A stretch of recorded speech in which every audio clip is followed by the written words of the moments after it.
Peace, y'all.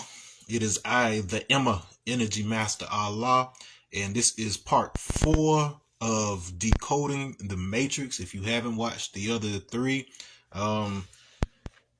there's maybe 4 videos because one of them I had to do in 2 parts. So make sure that you've caught up before we jump into this, because I guarantee you will be lost.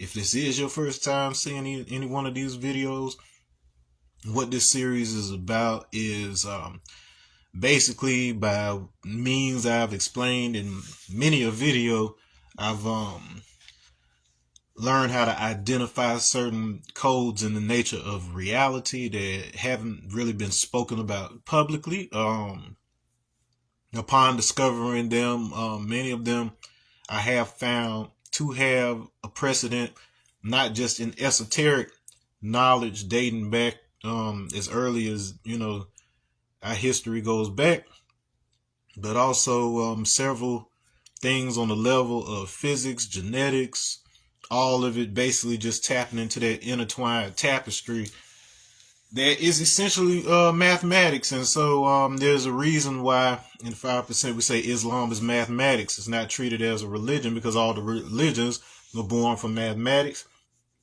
We'll talk about that a little bit more in a future video, because I've got a lot to cover in a relatively short amount of time. It'll be about the usual time, but then I'm trying not to get cut off and have to do this in 2 parts. So I'll go ahead and dive into it. As always, let me jump into this whiteboard. All right, switcheroo. Here we go.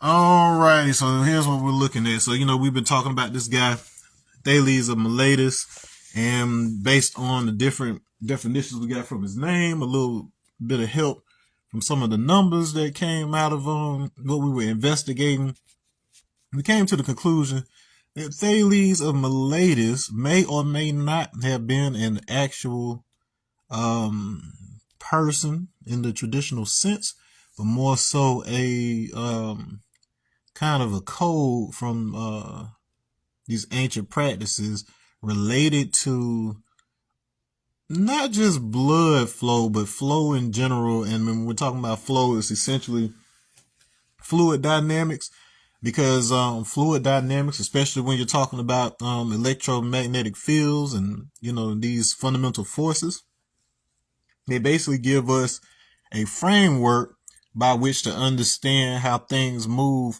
between the quantum field or realm and the classical physics realm. And why that's important is because it is also what gives us a precedent to understand how the quote unquote spiritual world interacts with the physical world. And so I will also introduce a third option to that. And it wasn't until I was, until I was really looking at this stuff and looking at a couple of other things, especially learning about some things from Ethiopia, that I realized that one of the boards that I showed you previously, where it had the Cartesian coordinates, and then I broke down the Fibonacci sequence into those 3 quadrants. Well, what I realized was what I was looking at was actually an electromagnetic field, which light is. So light is an electromagnetic field. I was looking at it broken up into its 2 parts. So as far as our sciences are concerned, you cannot break the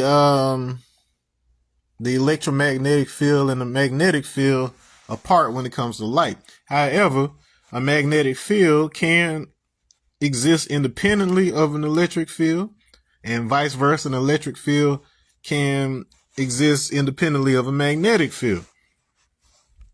And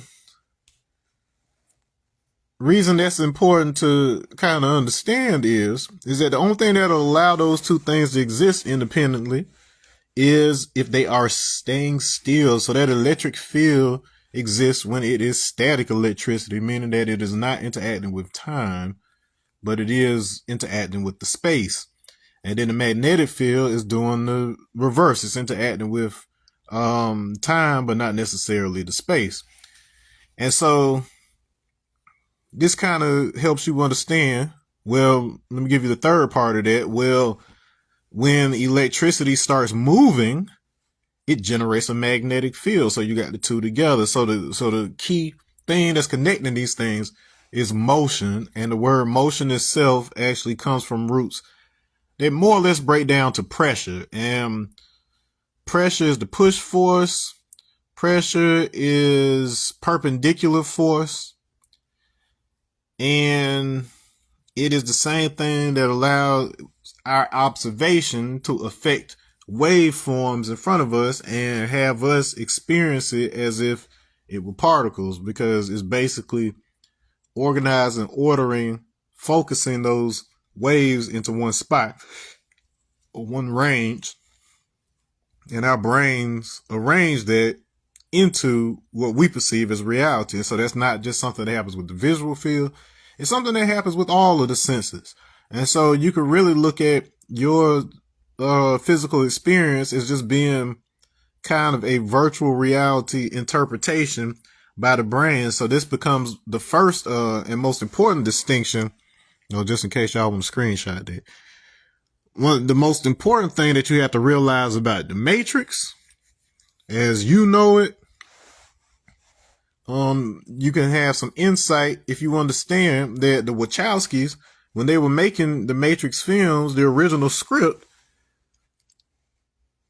humans weren't supposed to be used as batteries. That wasn't the original idea. The original idea was that they were processing power.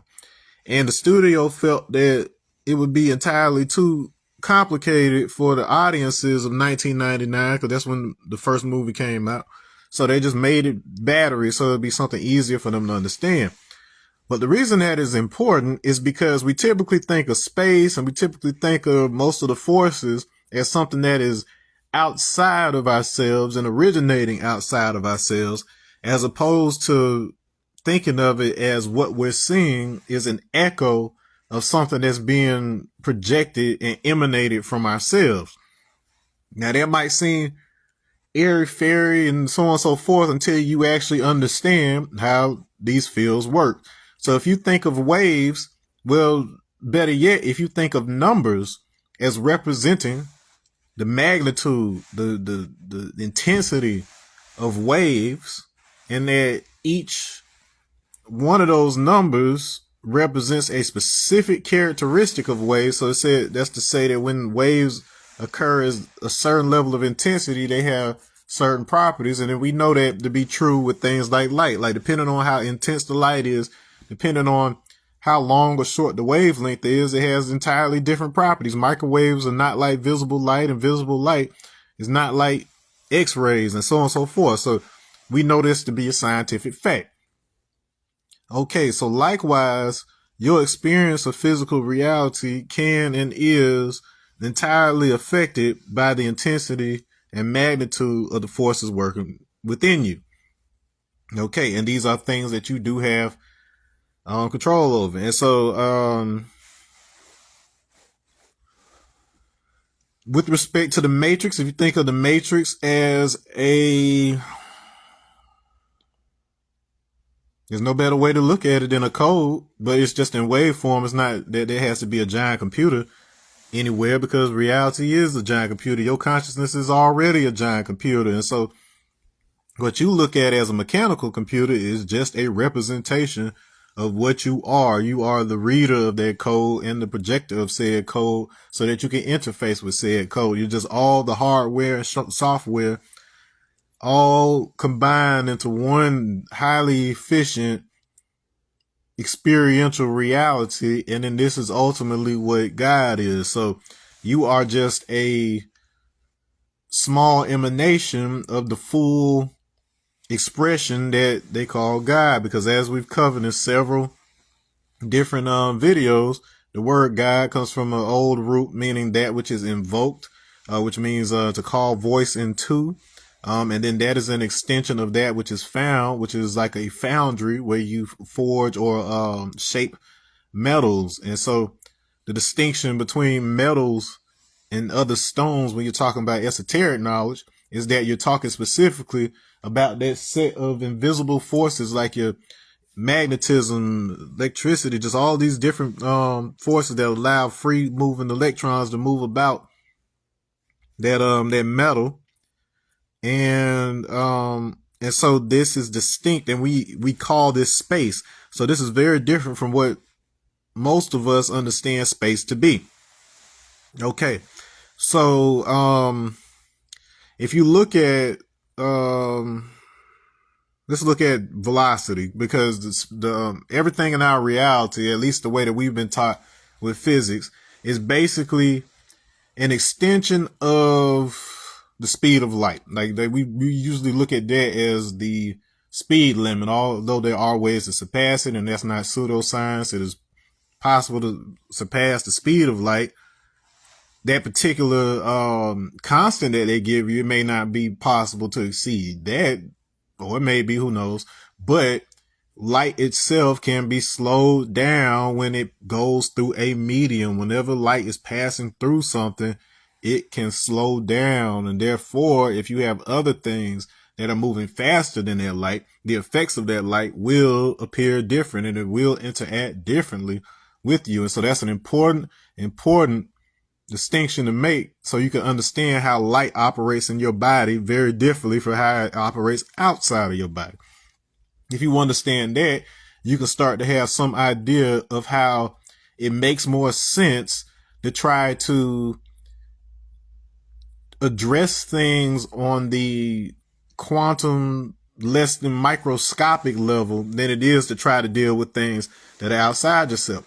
For instance, I can sit here and try to find the materials, the pre-existing earthly materials necessary in order to try to create a craft that can exceed the speed of light and try to get to a faraway solar system or planet, which our sciences basically deem impossible at this point.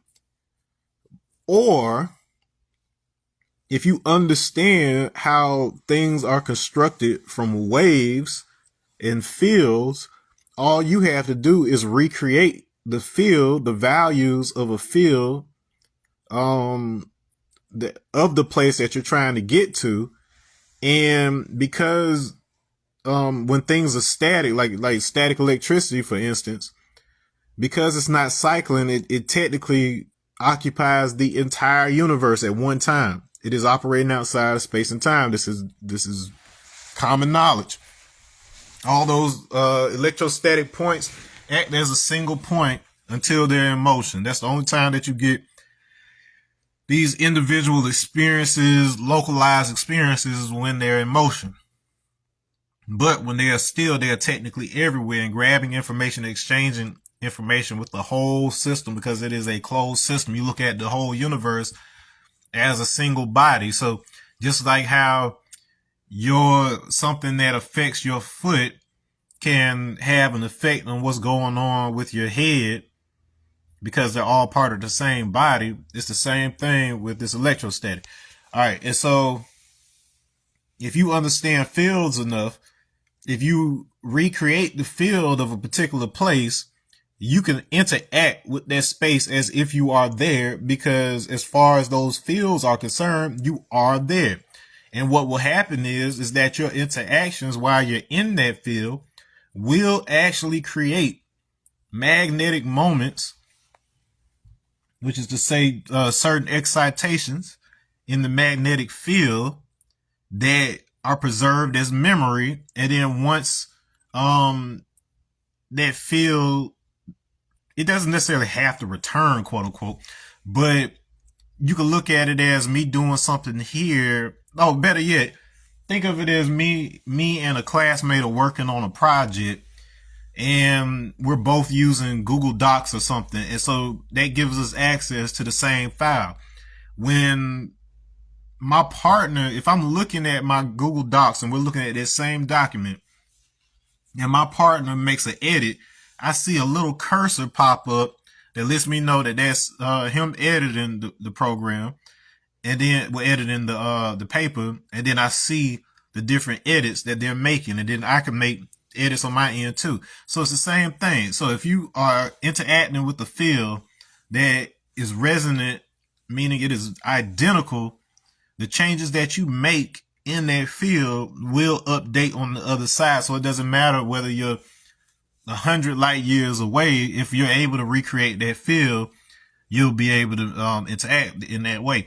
And so that gets into the numbers. So once you understand the numbers and their behaviors and the way they interact with each other, you can rebuild these fields. And so our various ancestors and the cultures that emerge from those have been doing this since time immemorial. Like once I actually know the terminology for certain things, and then start to look and see, well, okay, well, did this pop up over here? Did this pop up in Christianity? Did this pop up over here in yoga, and so on and so forth? Then I'm able to piece together the underlying science and the math, if you will, and the identities, the properties of these individual numbers as symbols, because this concept of a matrix is at least, it's old as all can be, because it really comes from a root meaning mother. If you think about it, but even in like the old tarot traditions of Egypt and things of this nature, they have these concepts of the matrix in terms of a matrix of the mind, a matrix of the spirit, and a matrix of the body. And so the way these things interact essentially is that you are the filter for information from both the physical world and the spiritual world. And I told you in a minute I'll distinguish the difference between these invisible versus spiritual world. And the thing I was just explaining about being able to separate the magnetic field and the electric field. Basically, you have one field that is still here in the physical realm, but you just can't see it. So that's your invisible realm. And then you have your spiritual realm, which is mostly governed by static electricity, if you will, whereas it does not interact with time events in this space, but it does interact with the physical space by holding certain things together. And so there's those two principles. If you think about it, when you die, the only thing that's really happening is that the electricity is no longer moving in your body. That doesn't mean it goes away. It just becomes static instead of a moving current. And so the memory of you, because the moving electricity in your body had been following a particular path for your entire life, then those magnetic moments that it found were constantly reinforced and became stronger and stronger. And so when the electricity stops moving, even though the magnetic field might not be interacting in a physical way with the space anymore, all of that memory still exists. And so this is what is essentially facilitating you maintaining your sense of self and personality when you are in the outer body state. And that is the same exact state that you're in when you die. So when you leave your body at night, when you're dreaming and stuff, you're basically weakening the field of the body so that you can kind of disconnect from it to some extent. And because it is not necessarily physically connected in the sense that we think, but more like what I just explained, where you have values appearing in that field, like you look at it as code that reminds your soul, if you will, that it is synchronized with this particular body in this particular location. And so when you quote unquote die, you're just severing ties with that particular location. And so that brings us back to that idea of the matrix not being something that is outside of you, but something that is inside of you. And so your genetic coding and all of that stuff is actually positions. Like you can look at it as a list of positioning codes for your perception of where you are. Like I think they called it the tracer program on the Matrix movie. So that when Neo had to take the pill, and then they said that would allow them to find him in the real world, which pod he was in and all that. it's kind of similar to that idea, if you will. It's your tracer program while you're in here in the quote unquote simulation, and changes to that code change the way that you interact with reality. So just like how a mutation of your genetics will cause you to display different characteristics on the surface. It may be a different skin color. It could be additional or less limbs. It could be any number of things, because it's basically just deciding how do you project into this reality, because the reality of who you are is not so much tied to your physical body as it is the values that are being represented by what you see as your physical body. So, let's get into this. So, you see this symbol all the time. You see these 5-point stars. You see the circle. You hear about pentacles, pentagrams, all of that stuff. You've probably been told that it has to do with witchcraft and all of that stuff right there.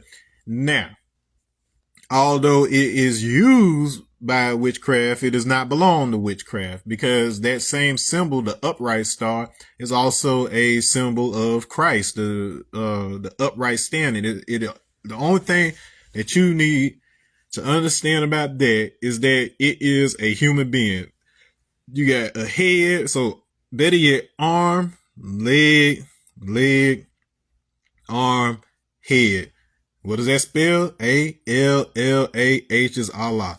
So the original man is Allah, which is to say that the upright, standing human being, these first black thinking, speaking, upright standing individuals that, for all intents and purposes, used to be Homo erectus and then became Homo sapien, and so on and so forth. That process is the result of our consciousness interacting with those hominids, not the other way around. Your consciousness is not an emergent property of some walking monkey. It's the fact that you already exist as a conscious soul and needed a vessel that was more compatible with your code. And so you'll hear all kind of different stories about how this came to be.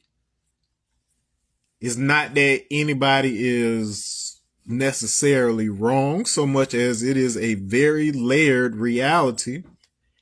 And there are certain things happening on the invisible level, certain things happening on the spiritual level, and there's certain things happening on the physical level. And the physical is always the end result of the coordination between what's happening in the spiritual and the invisible realms. And these are the same forces that translate themselves into what we perceive as fundamental forces in our sciences and math.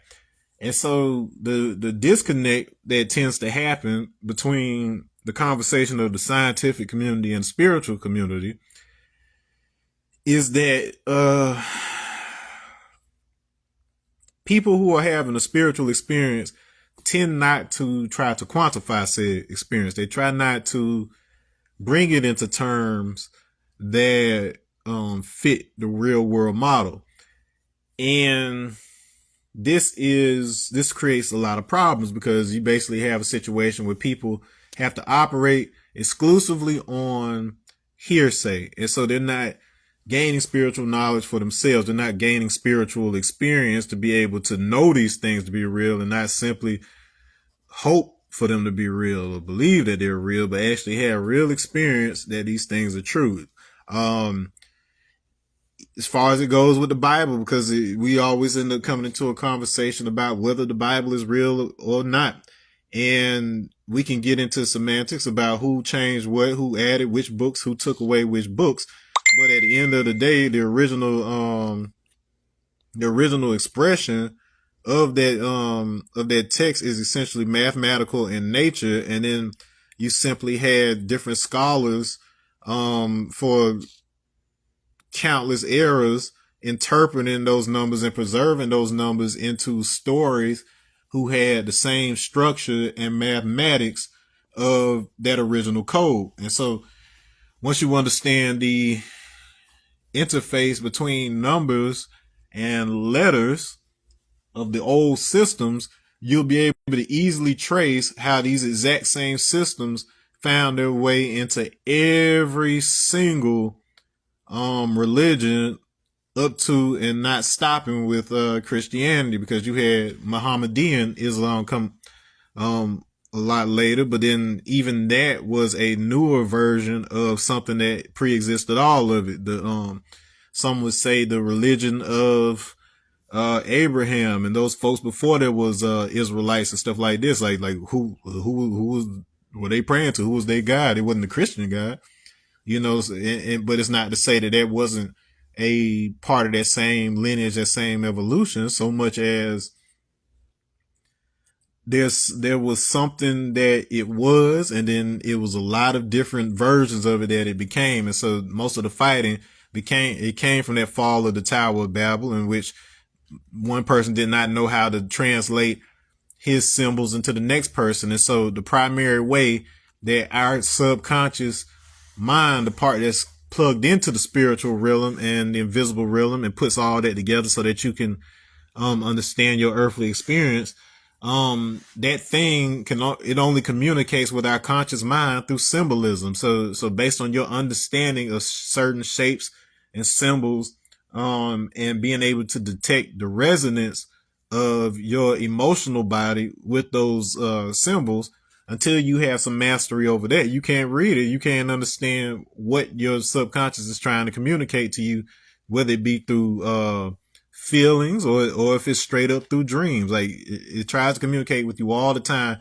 and symbols like these are at the root of it. So like I said before, this symbol, it is associated with earth, the body. It is associated with nature. And then when we say nature, what we're talking about is the originating principle, i.e.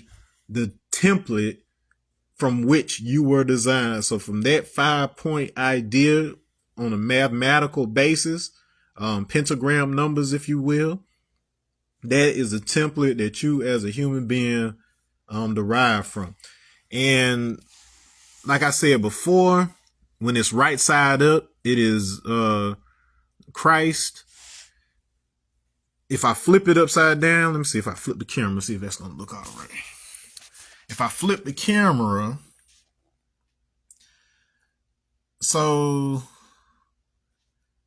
to you, see, it's still right side up on my side. I can see it. But on your end, it probably looks like the horns of a goat or something. So it looks like something you've seen in like satanic stuff or whatever. Well, that's where we get the word Antichrist, because the word Christ, it comes from words meaning, it means anointed one. And that word itself comes from to rub, paint, or smear, and pigment is paint. So keep that in mind. Keep that under your head. So that means that the anointed one is the pigmented one. It is the, well, let's just leave it at that. So the Christ is basically saying the pigmented one. And there's a reason for that. I'll get into that in a minute too. The Antichrist would mean the anti-pigmented one. Okay, so that it's as simple as that. The Greek word for goat is aegis, Aegis. This is where we get the word, the Aegean Sea, Aegeanc. So, and then that sea is an ocean, like a body of water. And that is the ocean where the Isle of Patmos is located, also known as Pelon. And it is where John of Patmos gave the revelations. And as I've talked about in previous videos, you have to understand the symbolism, because it is a highly esoteric book that was written separate of the other books of the Bible. And unless you know how to interpret that symbolism, you will be going to war, over who's right, who's wrong, over what you believe, what they believe, but there was an actual mathematic reasoning behind how that book was constructed, how the symbols were chosen, who would understand said symbols and who would not understand said symbols. And when it comes to who, the answer is initiates. So let's get into this concept of initiation. So initiation means that you are properly taught the meanings of things in a particular tradition. You go through certain practices that prepare your mind, spirit, and body so that they work as a coordinated system. Because at the end of the day, if you're interacting with the matrix, the abilities that you have within said matrix are 100% tied to your ability to translate that information and to encode said information. In other words, language. So your ability to generate language and interpret language is what ultimately facilitates movement between this world and the spiritual world.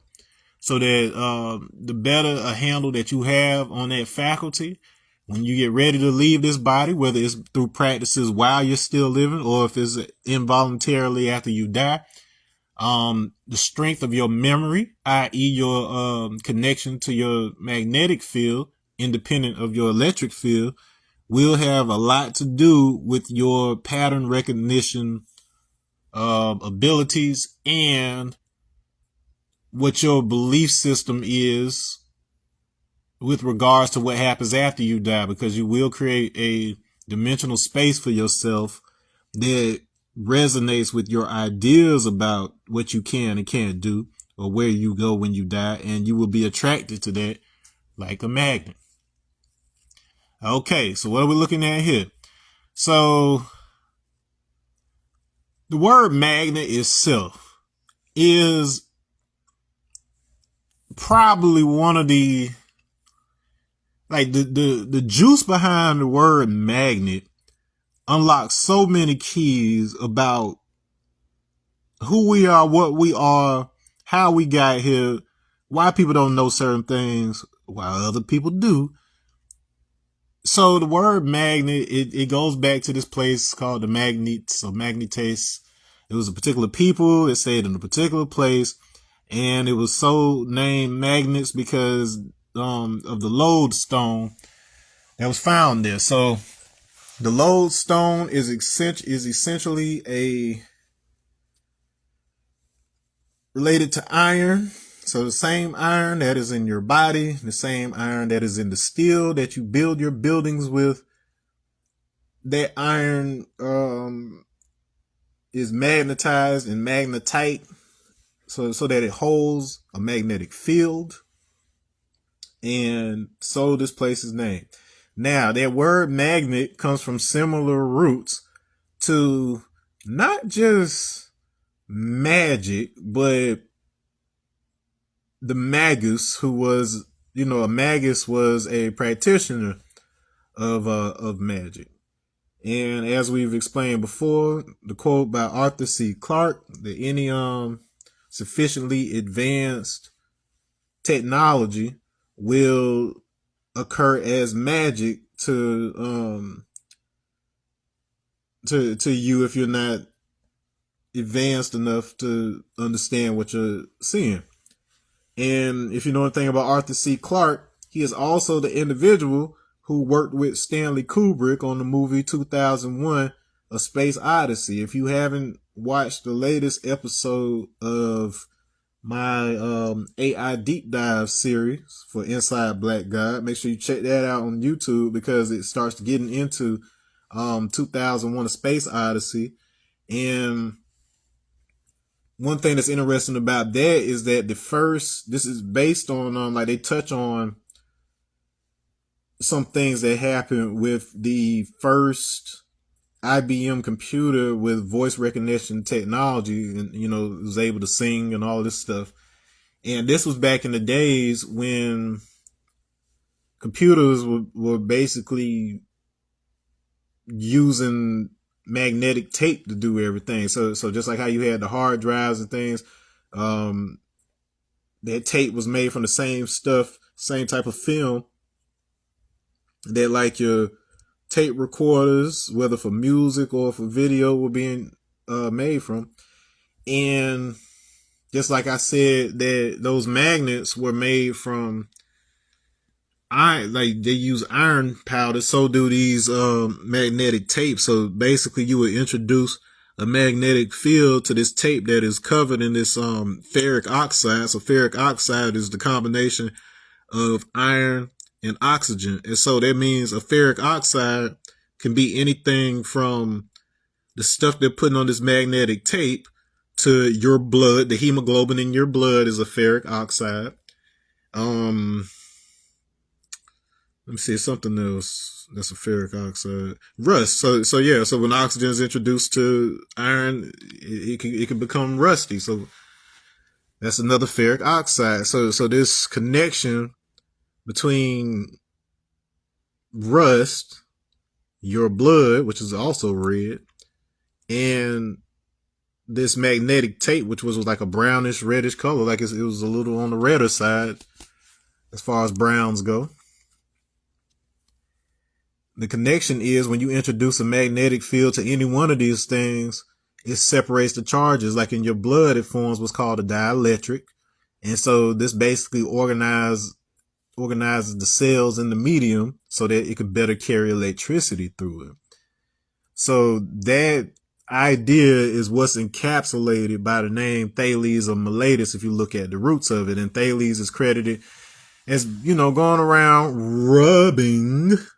rubbing animal furs on amber. And amber, the sap, the hard sap. If you watch Jurassic Park, you remember amber where the mosquito was frozen in, and that's how they brought the dinosaurs back. It was preserved in the amber. But you're rubbing this amber with animal furs, and it generates static electricity. And amber is actually where we get the word electricity, because electros was the Greek word for amber. Okay, so we know that this symbol right here, when we see it right side up, it might as well have something to do with magnetism. And then naturally the inverse of that,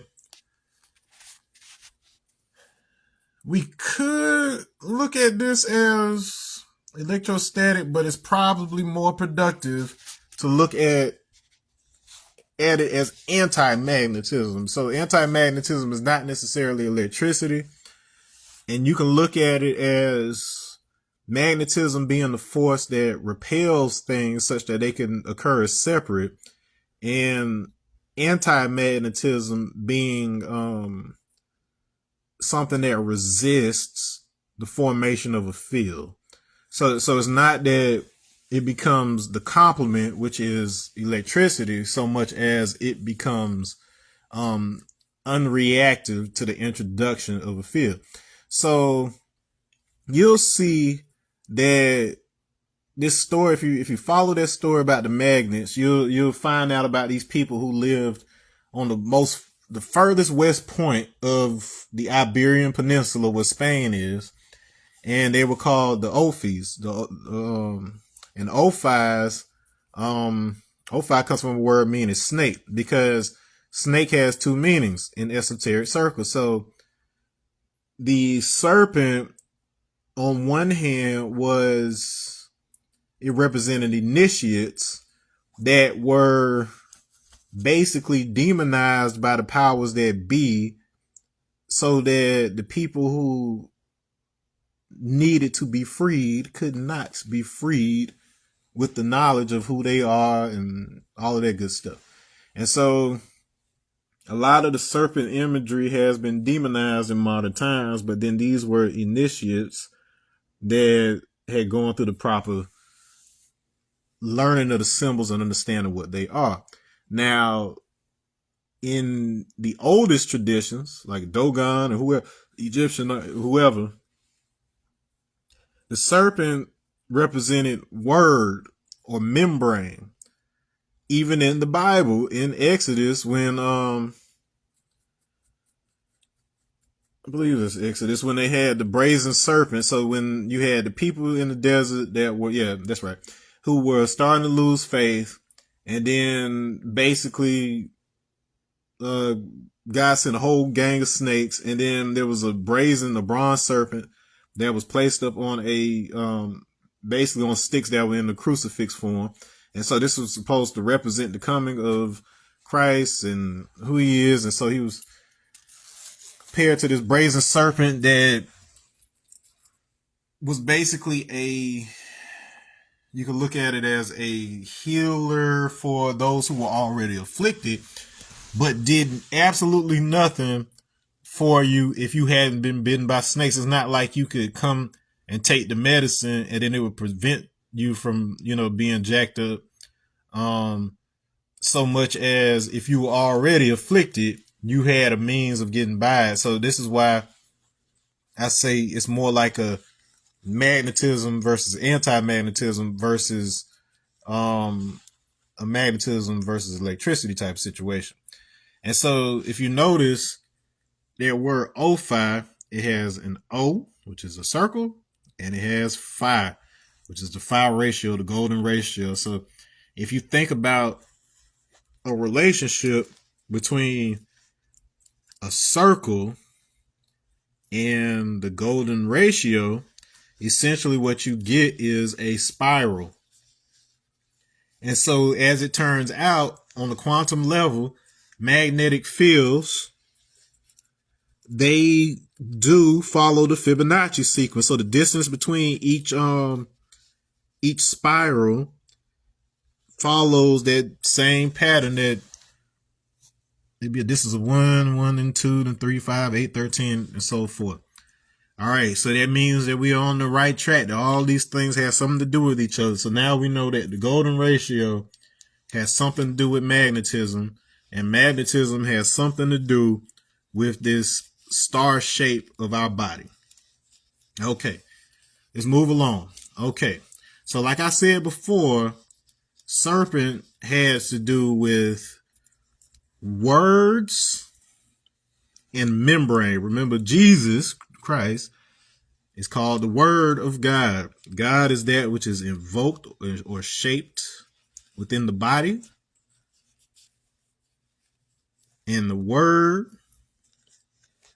is like a membrane. So the membrane is the thing within which something is shaped. So it basically closes something off, makes it a closed system, and then it organizes the charges within it in a particular way such that it has a particular form and a particular effect. It is, give me a second, y'all. It is extremely hot in here for some reason. The air did not cut on. Let me go remedy that because it is miserable in here. Give me 2 seconds. I'll be right back. I'll be right back.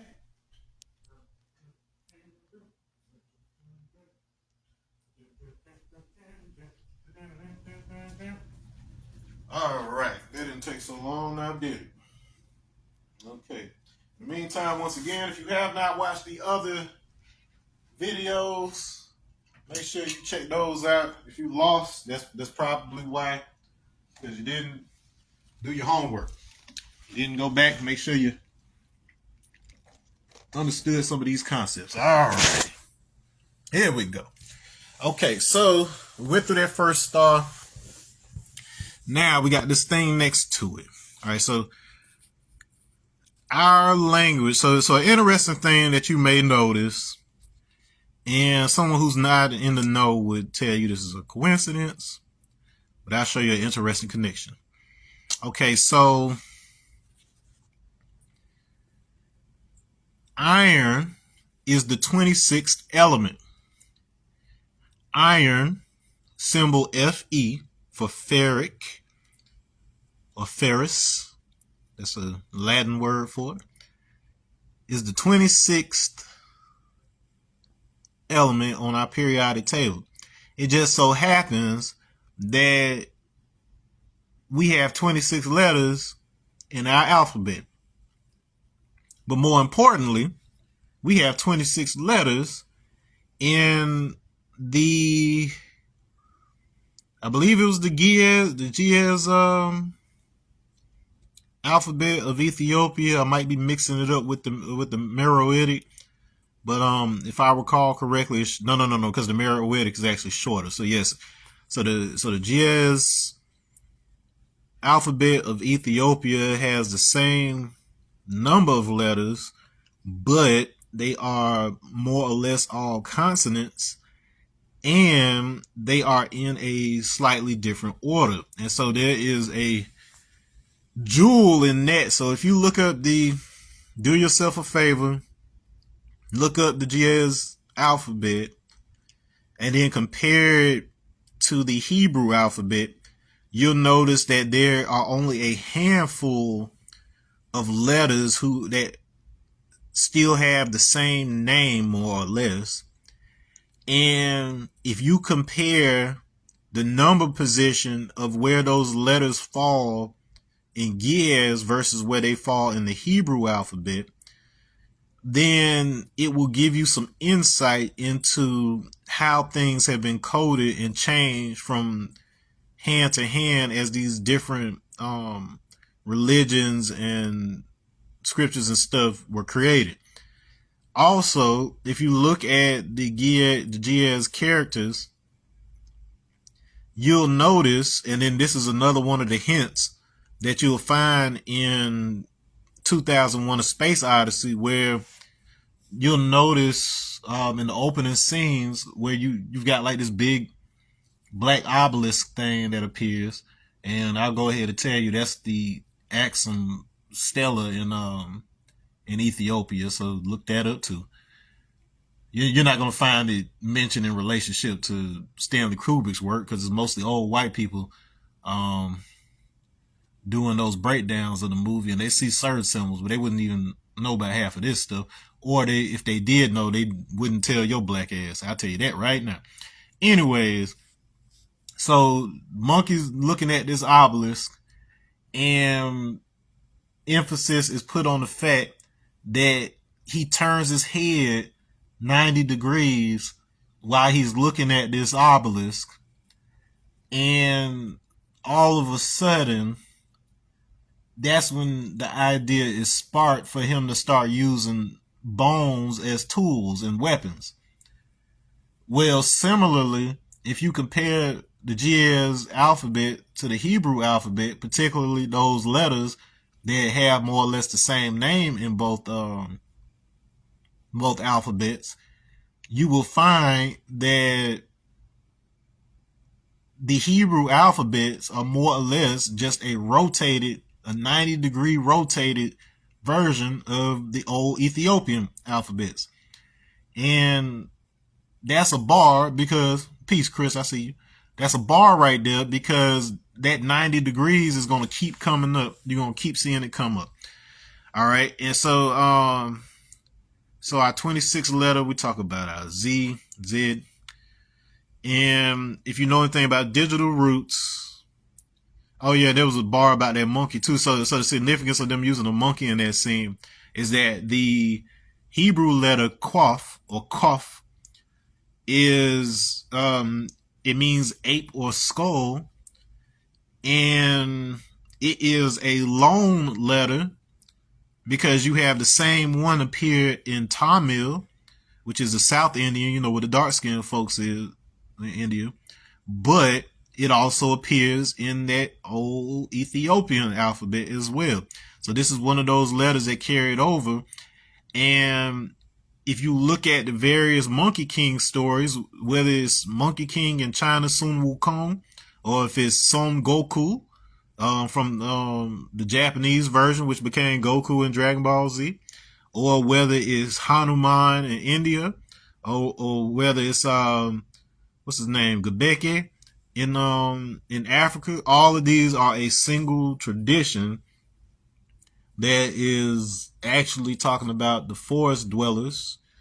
The Egyptian hieroglyph for a monkey actually came from Nefer, which means like beautiful. It has to do with beauty, so it didn't have to do with you being a monkey.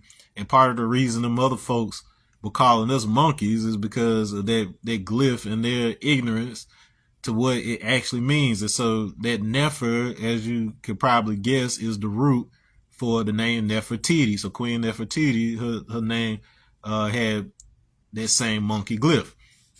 All right. So anyways, so we associated this 26 to iron.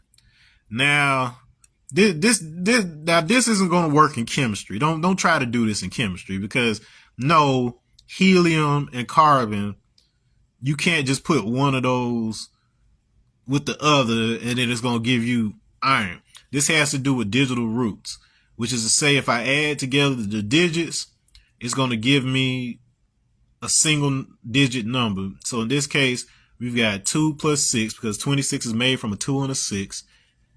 That makes 8. But if you understand where the names of these things come from, then it starts to make sense, because bear in mind that chemistry, as you know it today, was founded, its roots were founded in alchemy, alchemical knowledge. Okay, and so alchemy comes from not just Chem, which was the name of Egypt before it was called Egypt, and Chem means black, but it's alchemy. And so al or il is the root that means God. So it's basically telling you it's the science of black God. So it's the same stuff that they're teaching in the 5% Nation, except you've basically just been given the supreme alphabet, the supreme mathematics, and some understanding of it. But there's so much deep embedded knowledge and information from traditions going back thousands of years that unless you have the original version of it, you will not be able to unlock it. So I was fortunate enough to have my enlightener, ALCE God, and his enlightener, I True Self, to be directly connected to Knowledge God, who was himself directly connected to ABG7, who himself got the lessons from Allah. And so through that lineage, there was a preservation of some of these original and embedded meanings, because a lot of people, they took those same lessons and they changed wording, or they didn't know, like the wording, or they put their own interpretation of it. But as a result, just like with anything, whether it be the Quran or the Bible or whatever, you name it, if you keep changing the interpretation of it, you're going to lose a lot of that embedded mathematical structure, and thus that connection to the actual field of reality. So this is why the Jews are so, the practicing Jews are so, adamant and painstakingly dedicated to certain traditions on certain days, reciting certain things and doing certain ceremonies and all of that, because at the end of the day, it's all magic. All right. But anyways, so let's look at this. So we know that this ferric stuff is iron, and interestingly enough, the digital root of that number comes out to be oxygen. And we've already explained the importance of ferric oxide, because it is the hemoglobin in your blood. It is the stuff they put on that magnetic tape in order to make tape recorders as well as computers that could talk back in the day. So this should already be giving you an idea that the importance and significance of all of this is that this is what is giving you consciousness in the first place. So, second element is helium. Sixth element is carbon. Now, esoterically speaking, helium, the name itself, comes from the sun. So Helios was the Greek god of the sun. Carbon, esoterically speaking, you could probably most closely relate it to Earth. So in other words, it's saying I'm putting the sun by the earth and I'm getting some iron. And we'll get into where that word iron comes from too, because iron, it relates to the same root as Orun, which is the invisible world in our West African traditions. That is the same source of the word Orion, heavenly light. It is the same source that we end up getting Orisha, a couple other words. It's all associated with the same concept. Because what we're saying when you introduce sun to earth is that you have one magnetic field interacting with another magnetic field such that its iron is attracted to it and moves in a certain way. So in other words, the exact same thing that is happening with the magnetic tape. So the information, quote unquote, from the sun is actually leaving impressions on the field of the earth that are helping to instruct, guide, and unfold certain events that are preserved in the sun's memory. Okay. So we got iron, we got helium, which is actually produced by the sun. That's one of the byproducts of the hydrogen that's in the sun. Carbon, which comes from burning things. So we got sunlight. If you burn something organic, it reveals carbon because we're carbon-based life forms. So we got the sun's interaction with a carbon-based life form that has something to do with your blood.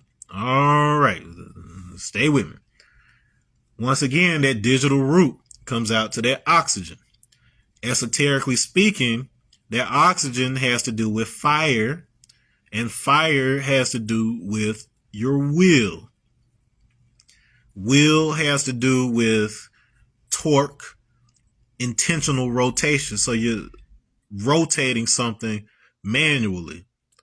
So if this sun, if its field is interacting with the magnetic field of this carbon, causing it to have certain effect, you can see it as exerting its will, a perpendicular force. You notice how that word will, W-I-L-L, sounds just like will, W-H-E-E-L, because when you're willing, you're actually applying pressure, which causes something to turn. And what's turning is the particles of you. Remember what I said earlier, that when you're dead, essentially, the main thing that's happening is that the motion of your electricity stops. So this is allowing you to have motion in that electricity. And as a result, you project a magnetic field. A stronger field like that from the sun can help regulate said field if it doesn't burn you up. So this is why, this is the importance of understanding the connection between right side up Christ and anointing having to do with rubbing, and that anointing having to do with pigment, because your melanin is the thing that interacts with this sunlight. It converts that UV radiation into infrared radiation. And there's something amazing happening behind the scenes with that I will get into with the whole next part of this, the next video. But the most you need to know is that there is a blatant correlation between not just skin melanation and your ability to convert this sunlight in order to be able to regulate your memory and basically understand what's happening with the cosmos, but with what's going on under the hood that makes that happen in the first place. What is happening in your code that has that happen in the first place? So this symbol, you can see it's got the 5 points, but it's a little different from here because this symbol is the symbol. It's an Egyptian hieroglyph that is associated with Shu. It's a couple of things, but I'll start with that. So Shu is essentially he's looked at as the what is between the sky and the earth. And if you think about that as electrostatic in terms of what holds our atmosphere in place, what gives it its specific distance from the surface of the earth, then you're basically looking at that which connects heaven and earth. If you know anything about Sumerian lore, they talk, or if you are into the whole UFO stuff, you know that they talk about this cat Enki from, depending on who tells it, he's an Anunnaki from Sirius. Now, why this is important to understand is that, just look at those names real quick. So Enki essentially means Lord, but is a combination of An would be sky, and then Ki would be earth. That's important because the two children of Shu are Geb, the god of earth, and Nut, who is the goddess of the sky. So the Egyptians are basically telling you that they're pointing to a similar tradition to what the Sumerians were talking about, but the Sumerians just told different stories around it. Does that mean that excludes or cancels anything that was said? Not necessarily, because like I said before, reality is very layered, and you have to understand these esoteric meanings and how it evolved from one end to the other, or else you will not completely get the picture. Now, this symbol also has another meaning, which has to do with the Tawat. So the Tawat is the Egyptian underworld. Now, the word Anunnaki actually means gods of the underworld or otherworld.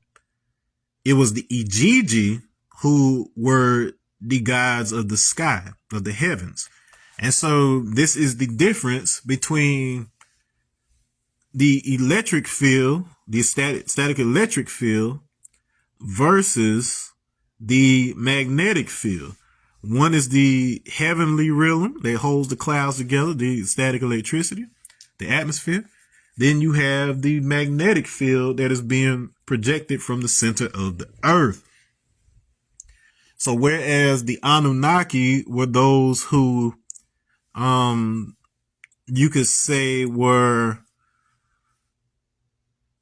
came directly from quantum interaction. So that would be something like from the center of your cells, if you will. And I'll get into that in a second.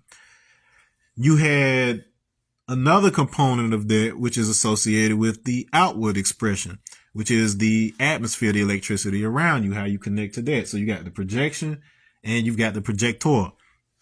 Okay. So that is to say, a lot of the things that play out in these myths, they're actually playing out on a quantum level, interacting with the blood specifically. So it's like a whole story because of the frequency they operate. That's not to say that on some level of existence, they are actually like 5-point beings of their own. It's not to say that that's not that. It's just that they're operating on a level that by the time the impressions of their actions interact with you, is happening on the DNA level. So just like how you inherit more than just your mom's eye color when you have, as I've been able to see and observe with my own experiences with my own children, you inherit experiences too. Cause like my daughter, she just knew like her ABCs and could count and do math and play piano. And, she would just do certain stuff she hadn't seen me doing, but she still had similar mannerisms, just certain stuff. Like you inherit so much because you are literally passing a copy of your field to your child, and it is combining with a copy of the other parent's field, and it is creating the opportunity for unique experiences within that child, but she has access to her full ancestral knowledge, so long as there haven't been other factors that interfere with that access. And as you know, both my children, my daughter and my son who passed, were on the autism spectrum. And so there are certain societal factors, especially during that time, because it was during pandemic, that contributed to interfering with their link to part of their biological field, electromagnetic field. And thus, one of the difficulties they had was verbalizing.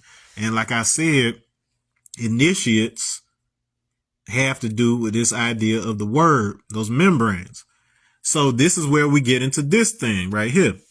So membranes, when you're talking about quantum physics, when you're talking about open strings, they talk about string theory, all these vibrations, perturbations that weave together in order to build matter and all this, blah, blah, blah. Well, membranes, you can look at each membrane as a different dimension. So a one membrane would be, so a zero brane would actually be a point or a dot. A one would be a line. Two would be a two-dimensional figure like a triangle. A three would be a 3D, and so on and so forth. So from 0 to 25 is 26 membranes. So in other words, when these Dogon made this symbol mean both word and membrane, you would have to conclude that they had some understanding of language's connection, being that it is manipulation of vibration, language's connection with quantum fields. So stuff that they didn't really, that the European folks didn't really understand till the 1900s.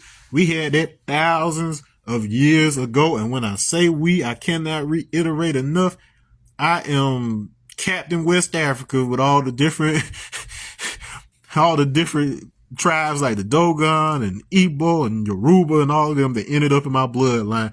And it would almost make you think that they were over here trying to make niggas like me over here, because a lot of you have the same makeup as I do. And it is very interesting which places I did get DNA from and which places I appear not to have gotten any from. And then those DNA results do represent where those specific genetic groups exist today, not necessarily where they once were. So through migration and everything else, what you see where they are today is not necessarily indicative of where they started out. So that's always something interesting to pay attention to.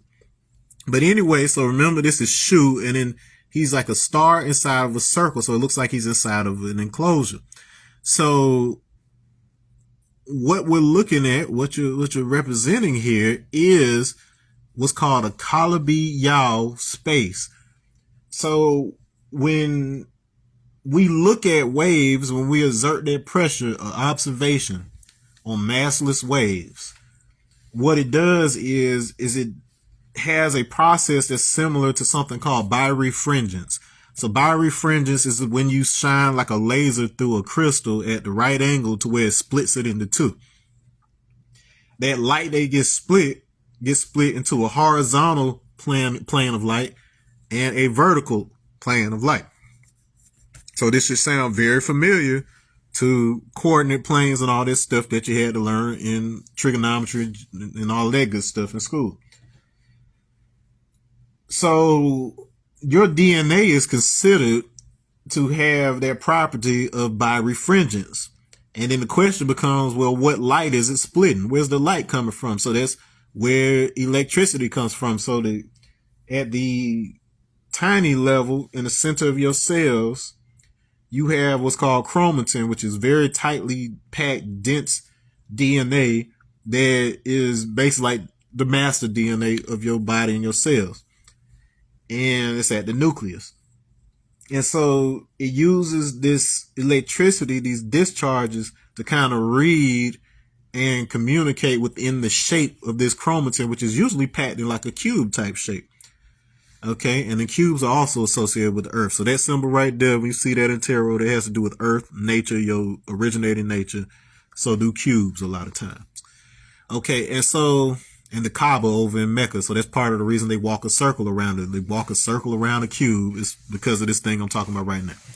They may not know it, but I'm letting you know. But anyway, so when those waves start to weave each other, they isolate themselves by saying, okay, well, we're going to only deal with a certain range of these wave values within a focused space. And then we're going to weave and bounce those things around each other within that enclosure. And so what it's doing is it's actually creating what's called manifolds. And manifolds are basically like shapes or strips in some cases that are folded into shapes that reach as high in the dimensions as you could think of. And so, whereas you may only see 3 of those dimensions, you're only going to see length, width, height. That thing is going up through, according to string theory, 26 different dimensions of space. So you deal with 3 of them. There's a whole other 23 that may be outside of your usual perception. But those are the things, the considerations that are happening that weave together matter. So this is how things go from the spiritual realm to the physical realm. And so that is what is represented by Shu. That is what's represented by Enki. In those stories where they're talking about Enki gave humans some of his DNA so they'd have a fighting chance against his brother Enlil, that did not necessarily have to happen on the physical level the way that you walk around right now. They could have had that entire situation happen on the chemical level as far as your body goes. So it is best to look at these old stories, like when you talk about Sumeria, even ancient Egypt in a lot of cases. Think of all of that as happening on the quantum level. Now, there are other realms that you interact with, that your soul interacts with, is interacting with them all simultaneously right now, but you're able to experience as a separate experience in out-of-body experiences or near-death experiences. But essentially, that's what's happening right there, where in death, you're able to experience all of these other dimensions and realms the way that you experience your physical space now. And so that's kind of why you come here in the first place, so that you can have memory of this kind of space and then project that onto these other dimensions, so that it's not just all like abstract information that you're dealing with. Okay, so we went from here, magnetism, to what happens on the quantum level.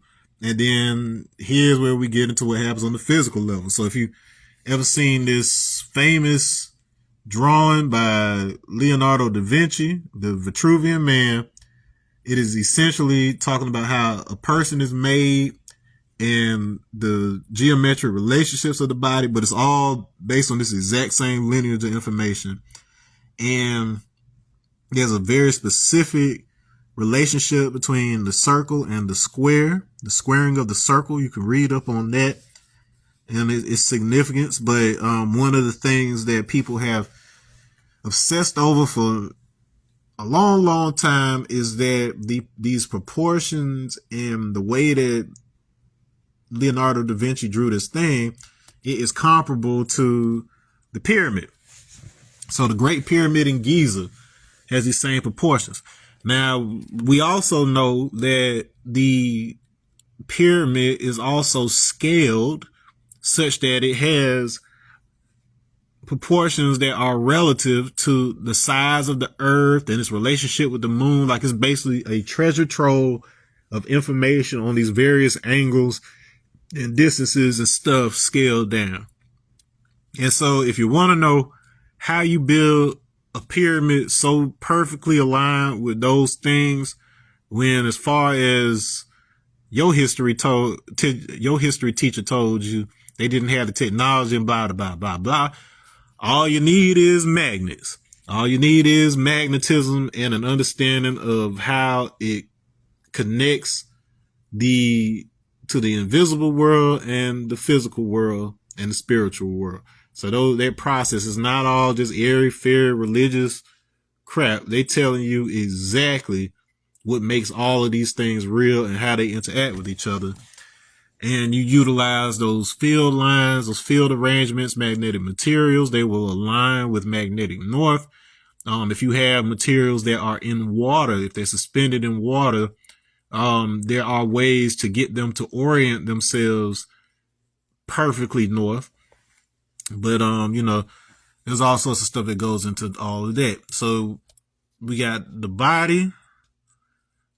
We got Shu / Enki. We covered tarot, all of this stuff. And then it brings us to the pyramid. Now, this might be where it starts getting a little wild. Do I want to go here first or do I want to go to the other side first? I can go pyramid this side because I got some pyramid stuff over here. Okay. So this is what you have to do with the pyramid and alphabet or whatever else. You're not going to learn this anywhere else because this is something that was revealed to me. If anybody else knows it, it is because they are also tapped into the same field that I'm tapped into, and they may have interpreted it differently, but then I'm breaking it down the way that my experience allows me to break it down. So I think I mentioned at the end of the last video that the 26 alphabets have a special relationship with this 5-point star structure because it forms a 10-6-10 ratio. So the first 10 letters, A through J, will fit on one arm. The next 6 letters, K through P, will fit in the center. And then the last 10 letters, Q through Z, will sit on the other arm. That is proportionate to a 5-3-5 ratio because you can divide 2 into each one of these numbers. So a 5-3-5. Why are these numbers important?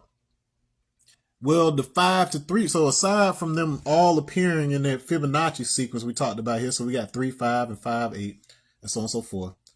And if you don't understand how that works, then basically in the case of, so I got 10 and 6, so that line that I get from A through P gives me 16 letters, and then that leaves 10.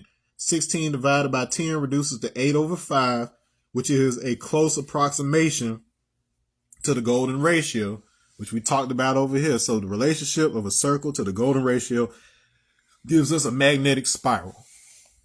Okay. I'll get back to the significance of that 8 and 5, but let's start with that reduced version, that 5 to 3. So that's coming from the fact that if I take just this 10, so the A through J and the K through P, that's a 10-6 ratio, which reduces to the 5 to 3 ratio, which is not only another approximation of phi, the golden ratio, but more importantly, it is the ratio of the spiral of your DNA.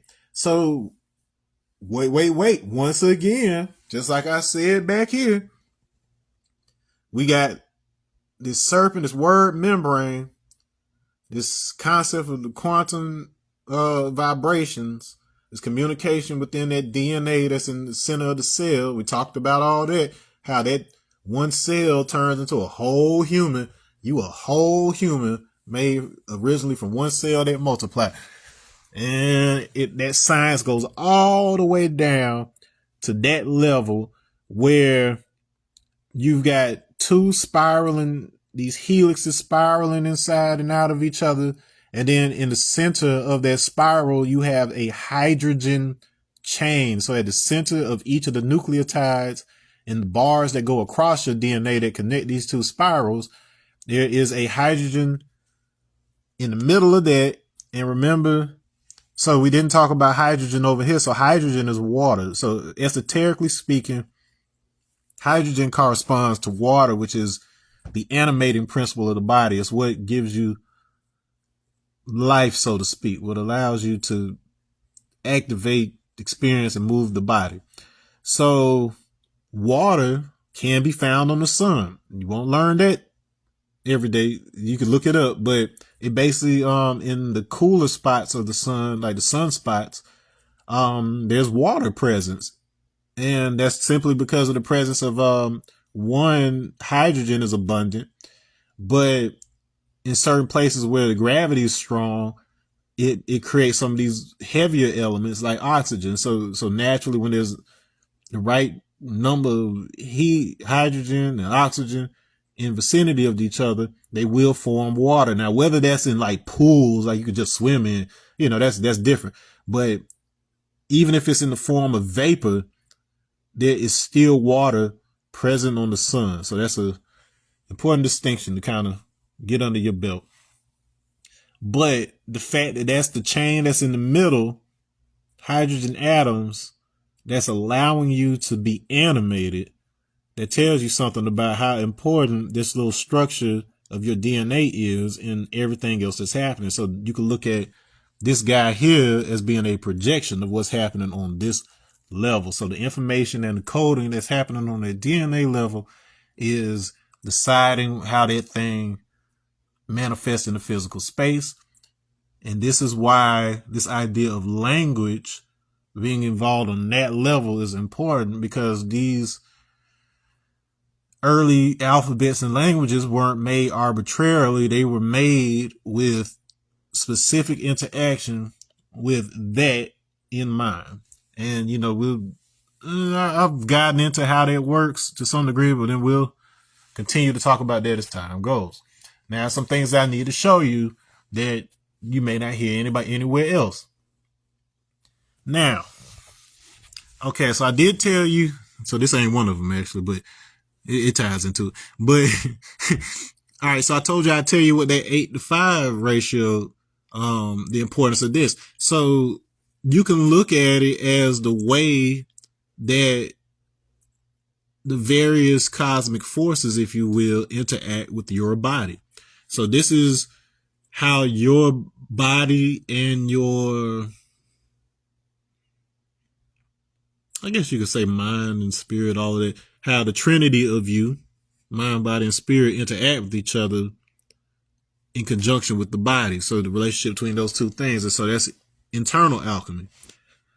This 8-to-5, you can look at that as the external aspect of alchemy. And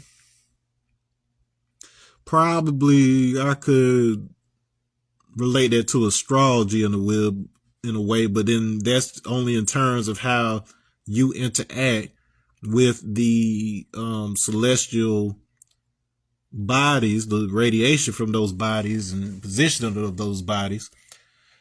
But they are a projection of certain information that is found in your DNA. So they like to say that the DNA spiral is based on the spiraling of the binary star system of Sirius when they go and they learn the Dogon stuff that they got over in Africa. But it's actually more the other way around. And, you know, once you understand more about how we interact with our fields on a micro level so that they manifest things on the macro level, then it makes a lot more sense. It's hard to wrap your head around with the current sciences. But part of the reason that we don't understand it is because of this concept of imaginary numbers.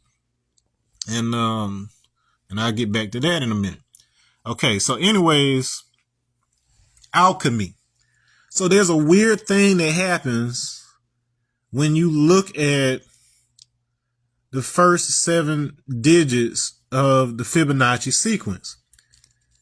If we associate the number 1 with the letter A, 1, 2, the 12th letter L, 3C, 5E, 8H, 13M, we get 2 real words in conjunction with each other that look very similar to the word alchemy, which almost makes you wonder whether the word alchemy itself was intended to have additional meaning.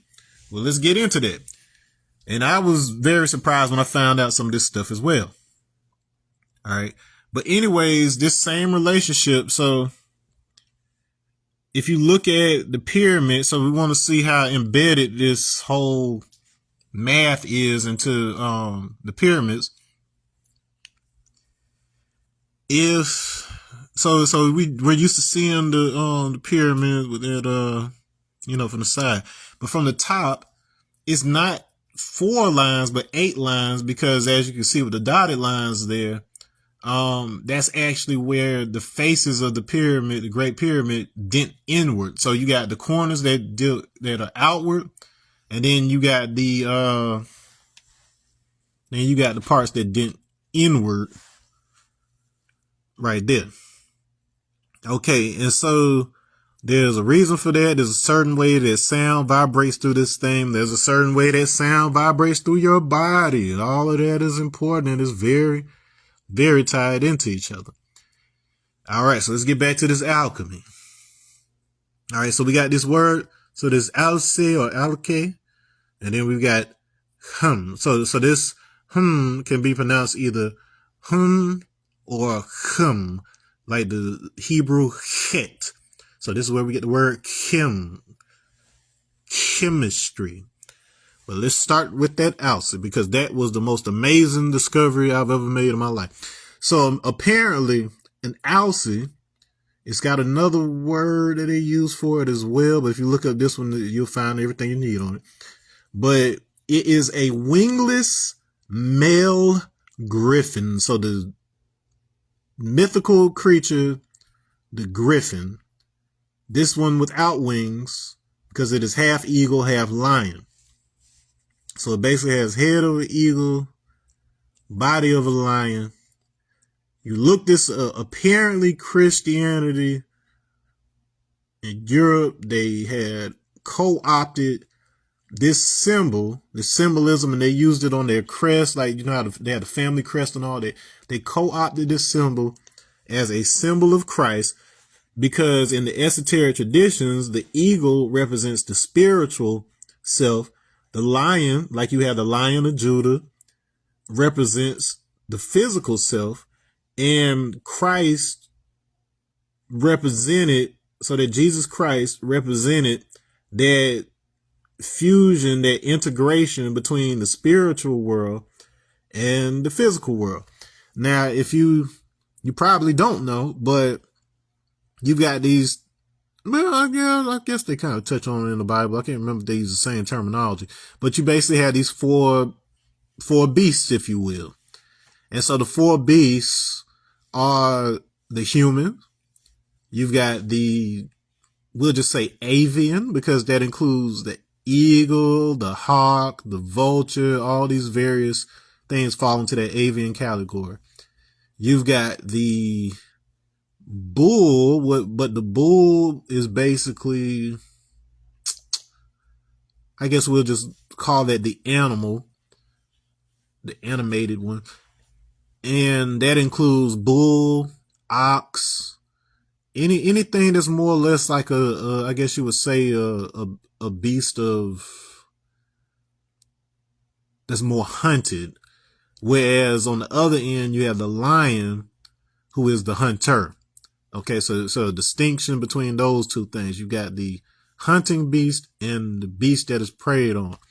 And so you got these four beasts, and they all represent different aspects of us, because we are essentially a homogenization, not necessarily of those creatures themselves, but the underlying meaning, which itself has a certain field impression. So in some cases, we needed to get physical attributes from one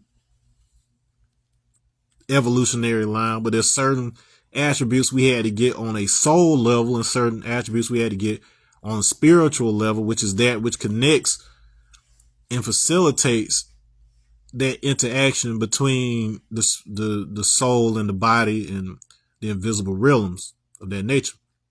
So that's an ALCE. So that's already interesting enough that shows up at the beginning of this.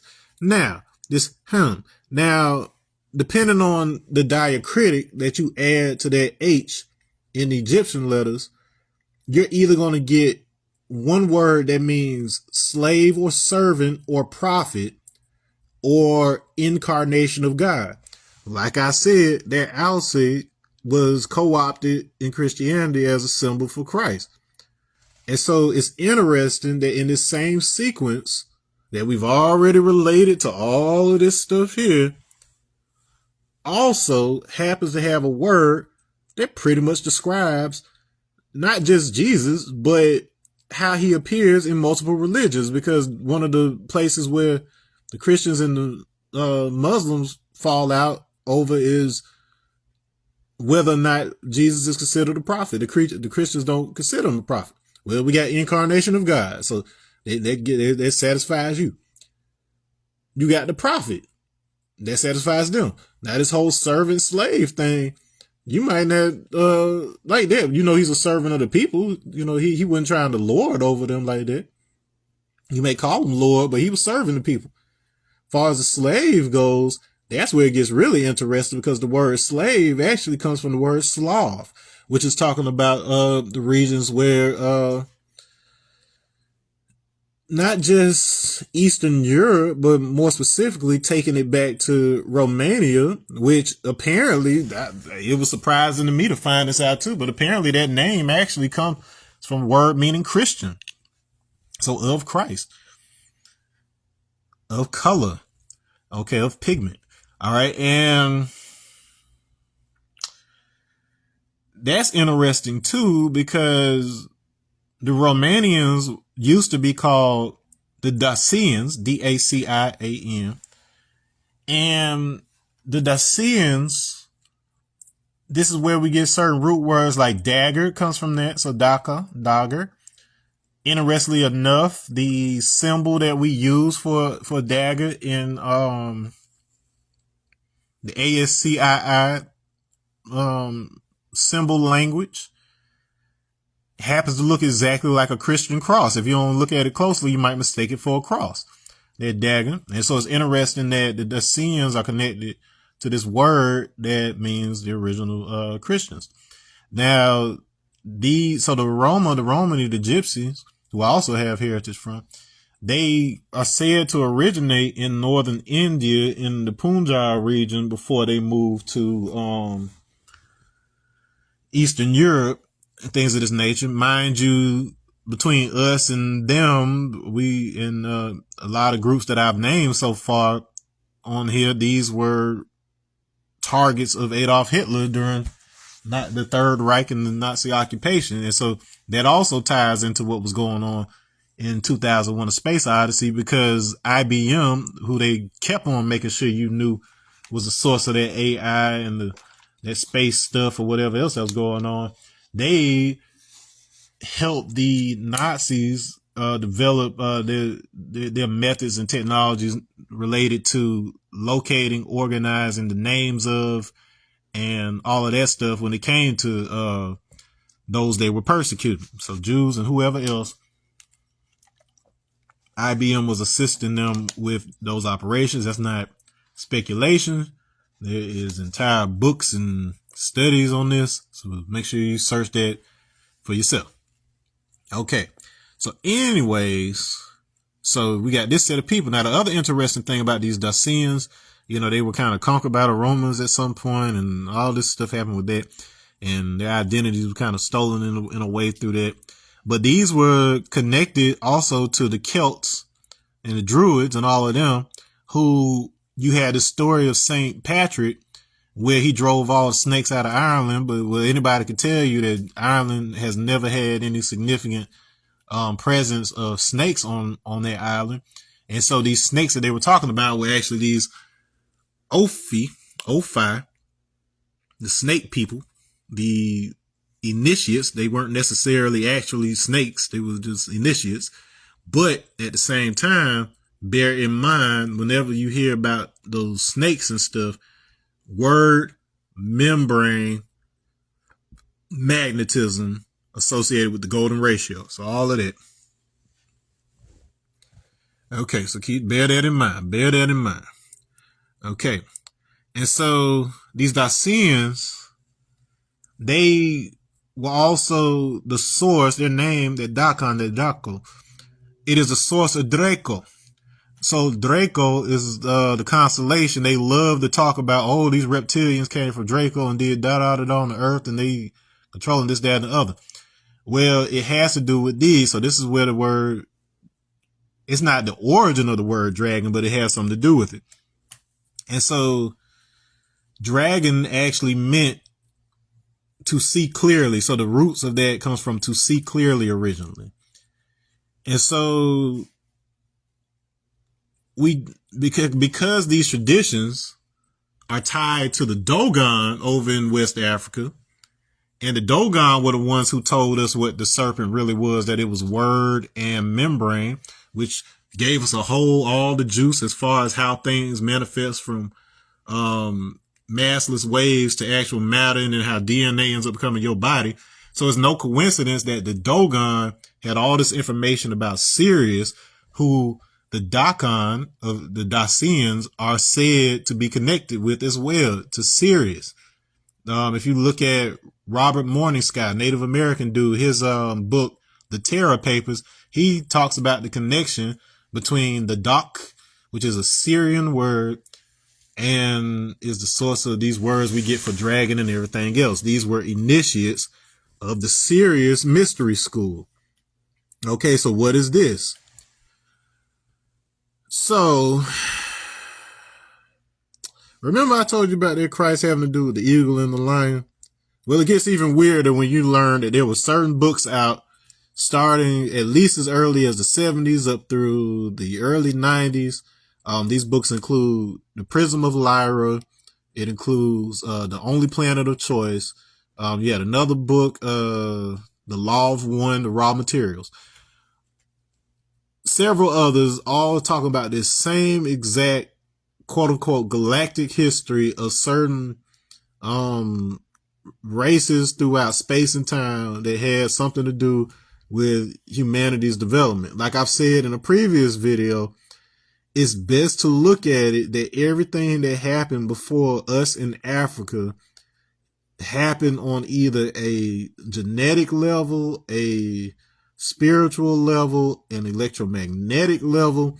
Like, there's other ways to exist and for your soul to experience reality, not necessarily just this meat sack that we're doing right now. And so you could have millions, if not trillions, worth of history that is preserved simply in your DNA as static charges that when they discharge within the DNA, they activate certain things and they deactivate certain other things. So you play out your life as if those events actually happen. This is why it's important to understand the relationship between magnetism and time, because what we experience as time has a lot to do with magnetism and the preservation of magnetic moments. So every time, like for instance, melanin is really good at preserving magnetic moments, which is to say that any event, like whether it be sunlight or whether it be scarring or other things like that, the melanin will keep a record of every single one of those changes, almost like a blockchain. And I wouldn't be surprised if blockchain that's associated with like Bitcoin and all that, I wouldn't be surprised if that system was based on that same ideology of what melanin can do in that regard. Okay, so anyways, there's an association between magnetism, all the stuff we discussed so far, and time. Okay, so as a result, events that we would look at as the past were actually performed in the field of potentials, which means that any interaction that we're having with quote unquote extraterrestrials is actually happening from a future version of them, such that certain charges are being arranged on the genetic level such that we perform the actions that cause us to evolve into them.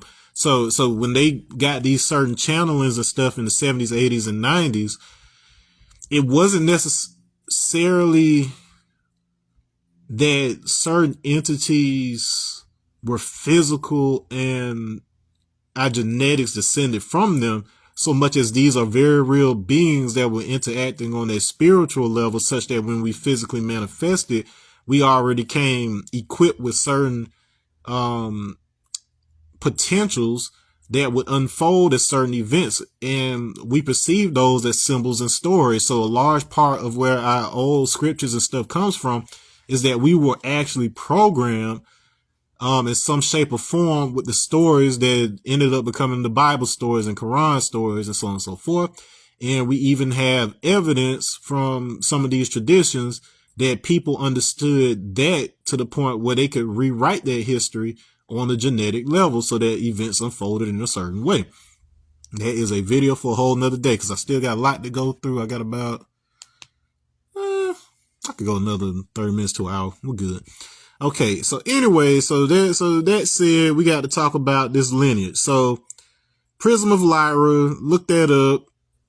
It's probably the cosmology that most of these YouTubers and whoever else are taking their juice from, because Lissa Royal Hope, very, what I say about her, I'm going to leave it up to you to decide whether this or that is true. But I will say the system that she put together around this stuff is probably one of the most cohesive, structurally sound systems that really, not just resonate, but help to clear up a lot of confusion in history, period. Like, I'll just put it that way. And so I tend to, I'm not going to say just flat out agree with her, but just from my experience and things I've seen in other places before even finding out about her, there is a lot of congruence. So it's a good place to start if this is your first time kind of learning some of this. And once again, this is not something I'm telling you gotta believe, but what I'm telling you is I'm showing you what the conversation, the existing conversation is and has been for a very, very long time. And if you don't understand what the leaders of your country and the leaders of the world and these underground traditions and stuff, if you don't know how they understand things and you're just married to what you want to understand or what you want to believe, that stuff is so advanced that they will continue to have you jumping around like a puppet on a string, and you wouldn't even know it. You'll think you're making all your own choices because it's so, I ain't even going to say it's slick because it ain't even really that hidden. It's just that if you don't take the time to learn it, then, you know, it is what it is. You on autopilot. So anyway, so as the story goes, humanity started out, so the constellation Lyra, these are real constellations.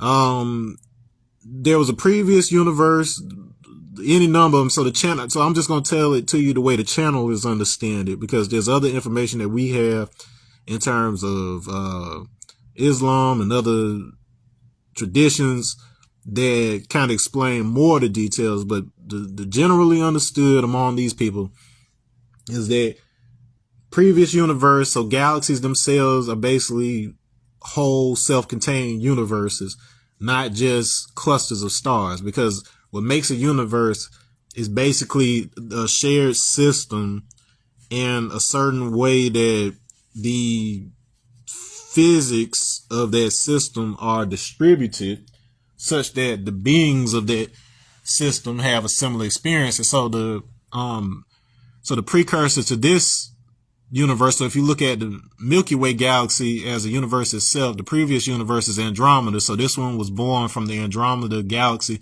not to be confused with the Andromeda constellation, because there's one of each.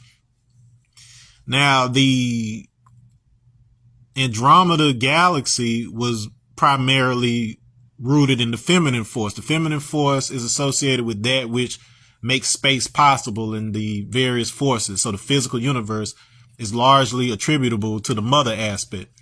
And so it gives birth to this, it's mostly abstract. So, any existence, any beings or whatever else, they don't necessarily have physical existence the way that we understand it here, but something that's far more abstract and hard for our brains to understand.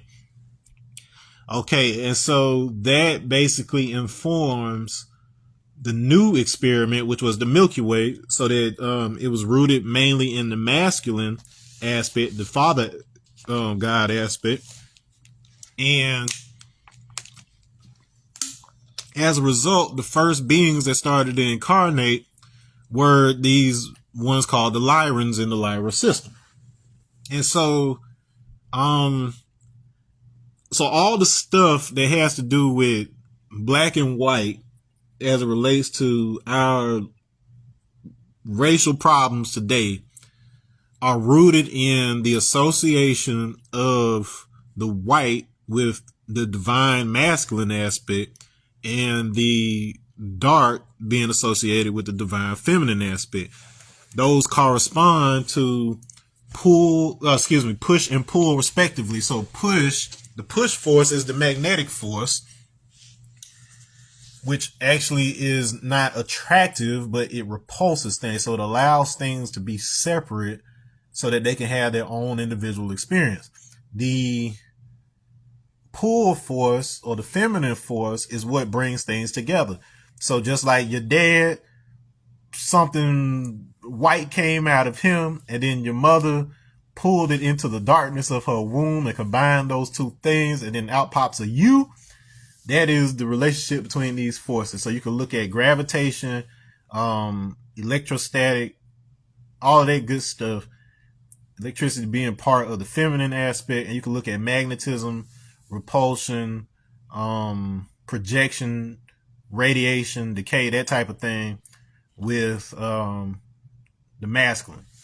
Okay, so what ended up happening was the whole purpose of having a feminine universe and a masculine universe in the first place was that these two things were supposed to integrate with each other, and then we would call that the child aspect. So the child aspect that we associate with Christ, that would be associated with this integration between the aspects of the feminine realm and the masculine.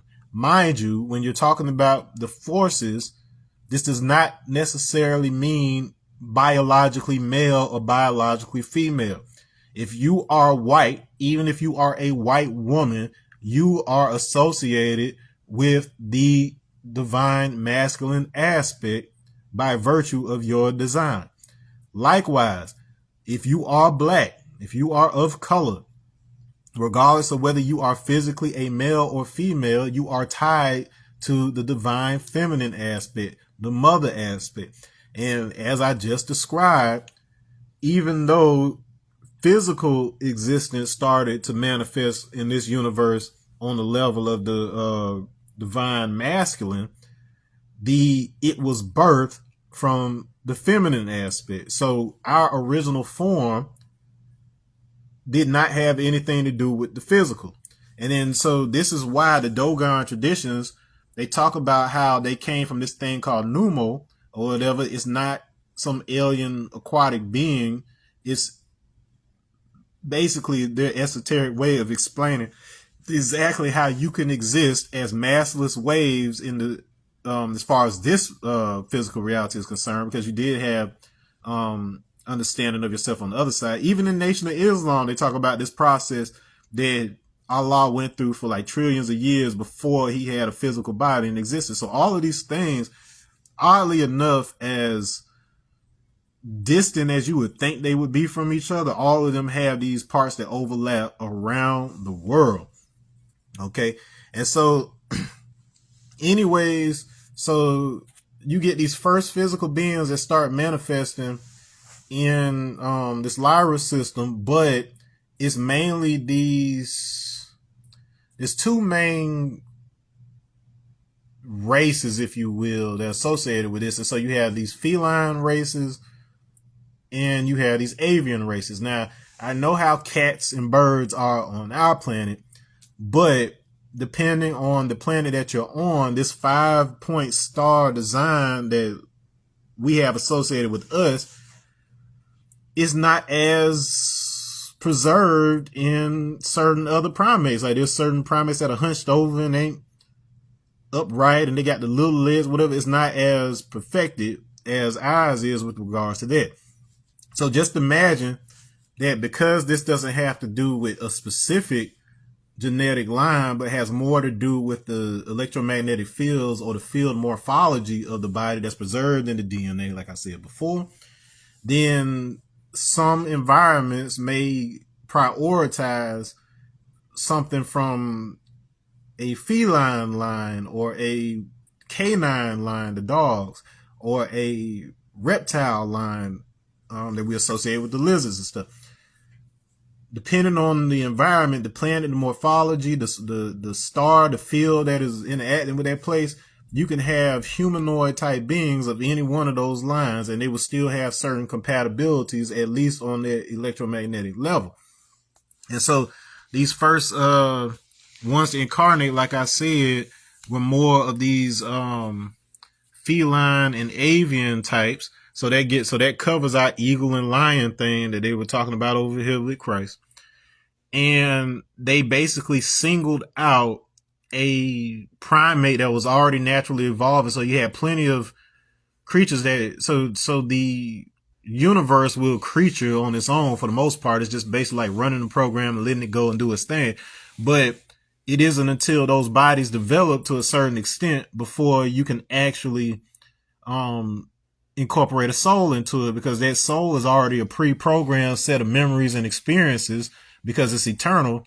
And so it has to have a physical arrangement that is compatible with it before it can be installed, if you will. And so that's essentially what this process was doing.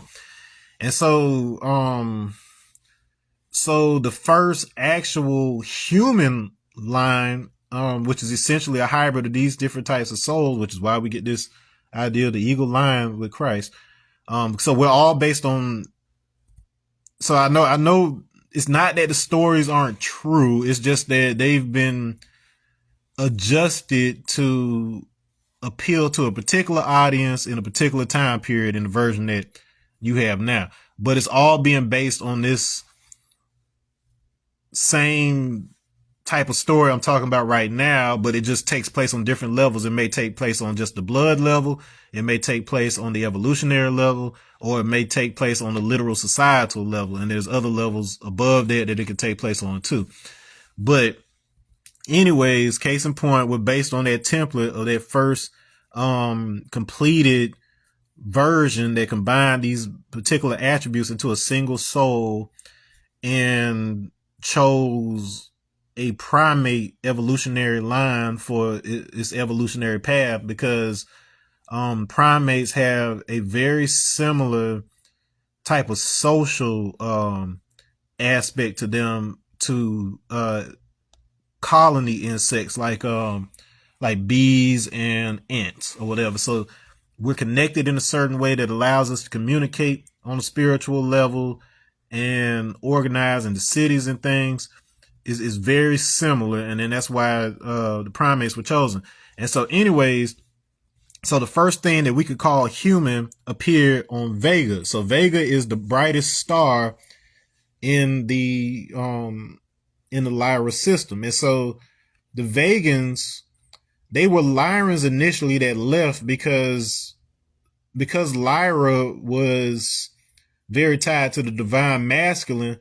Their impulse, their instinct is to basically just work physically, expand, colonize. Like once they develop their technology a little while later, you know, the first thing they want to do, of course, was travel to other planets and other systems and stuff and start building new colonies and stuff. Like basically what you saw the Europeans doing here on Earth. That's part of that same soul heritage that pushes them to do that. Okay, but anyway, so the Vega, they were those that were more under the influence of the divine mother aspect, as a result of this Christ aspect starting to interact with the space, because in order for the child aspect to be born, it has to have the mother aspect integrated. And so they say they didn't want to have anything to do with the colonization. They wanted to develop themselves spiritually. So they were actually being driven from the internal impulses from these previous spiritual influences, such that they would develop practices mostly having to do with sound. So the same stuff that ended up in ancient yoga, it actually originates here. And so by them becoming attuned with that, they basically connected with what was necessary in order for the divine feminine to be integrated into the Milky Way. And this gave us the first black people. So, but then the thing was, because they were higher dimensional, they hadn't yet resonated down to the level that we're at now, to this physical space. They were more of a bluish color. And so you'll see this theme of blue come up time and time again. And you can even see it in some of our early ancestors, who we call these blue black people, because they had this kind of sheen in a certain way that the light, especially the moonlight, bounces off of the melanin that gives it like this bluish tint. But then they were considered to be like straight up blue. And there's a wavelength situation with that too. So what we consider black melanin that gives us our color now, it's actually exactly twice the wavelength. So it's a proportional difference or whatever, but it is related to their blue wavelength, and that's important. Okay, so anyways, so the integration of these two things creates the Vegans. And so they have this special connection with the original universe. And as a result, this electromagnetic, all forces, Akashic type forces connection with the original universe that this one was born from. So the purpose was always that the white Lyrians and the blue Vegans were supposed to figure out how to get together and coexist.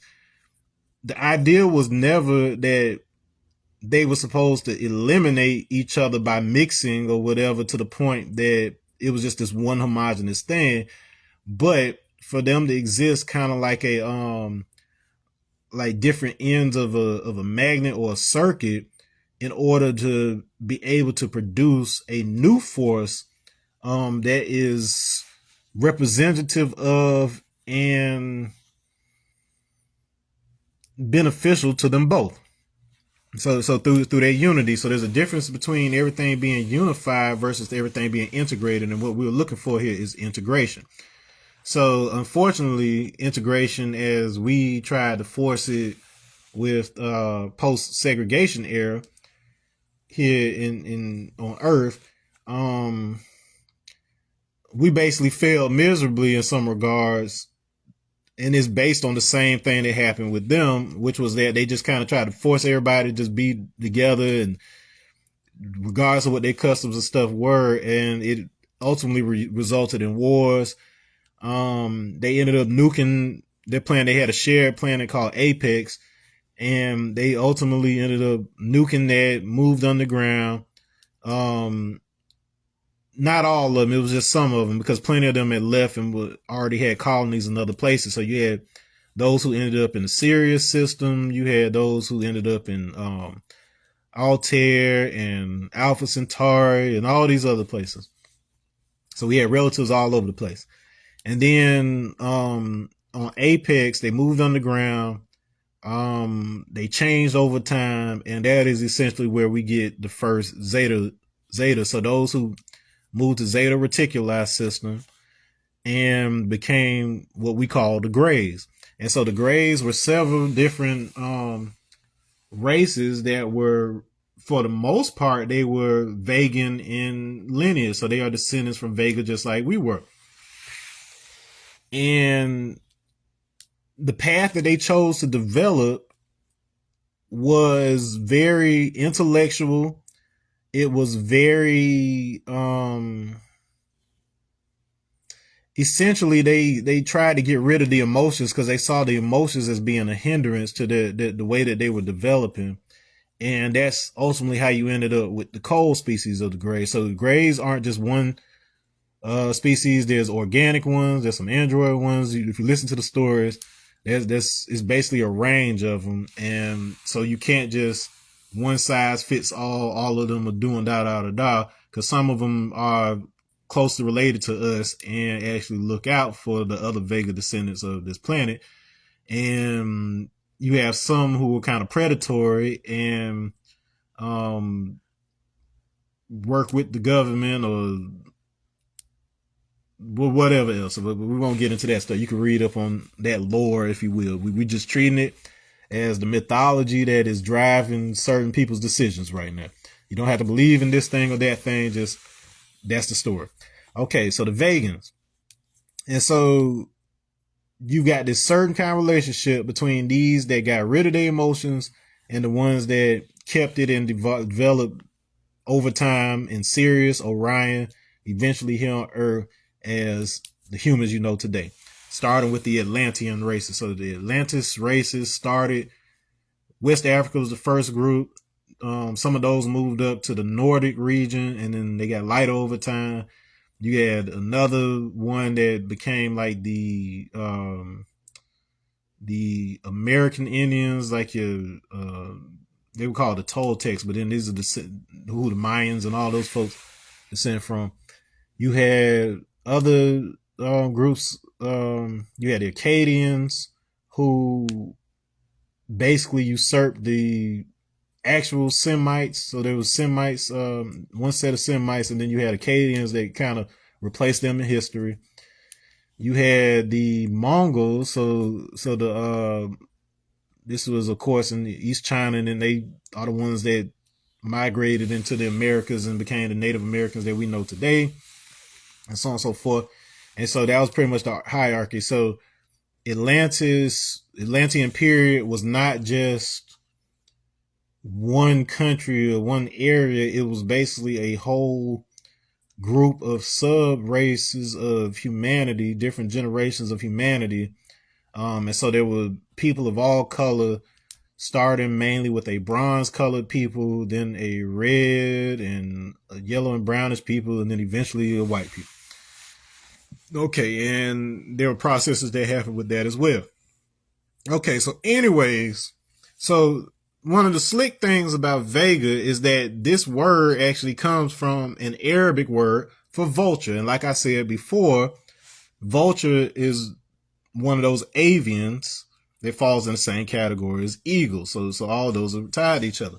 Now, all the mystery schools of planet Earth, I don't care if it's Freemasons, I don't care if it's Order of the Golden Dawn, I don't care if it's Theosophy, I don't care what it is, Egyptian mysteries, Hebrew Kabbalah, you name it, all of it extends from the Vega mysteries.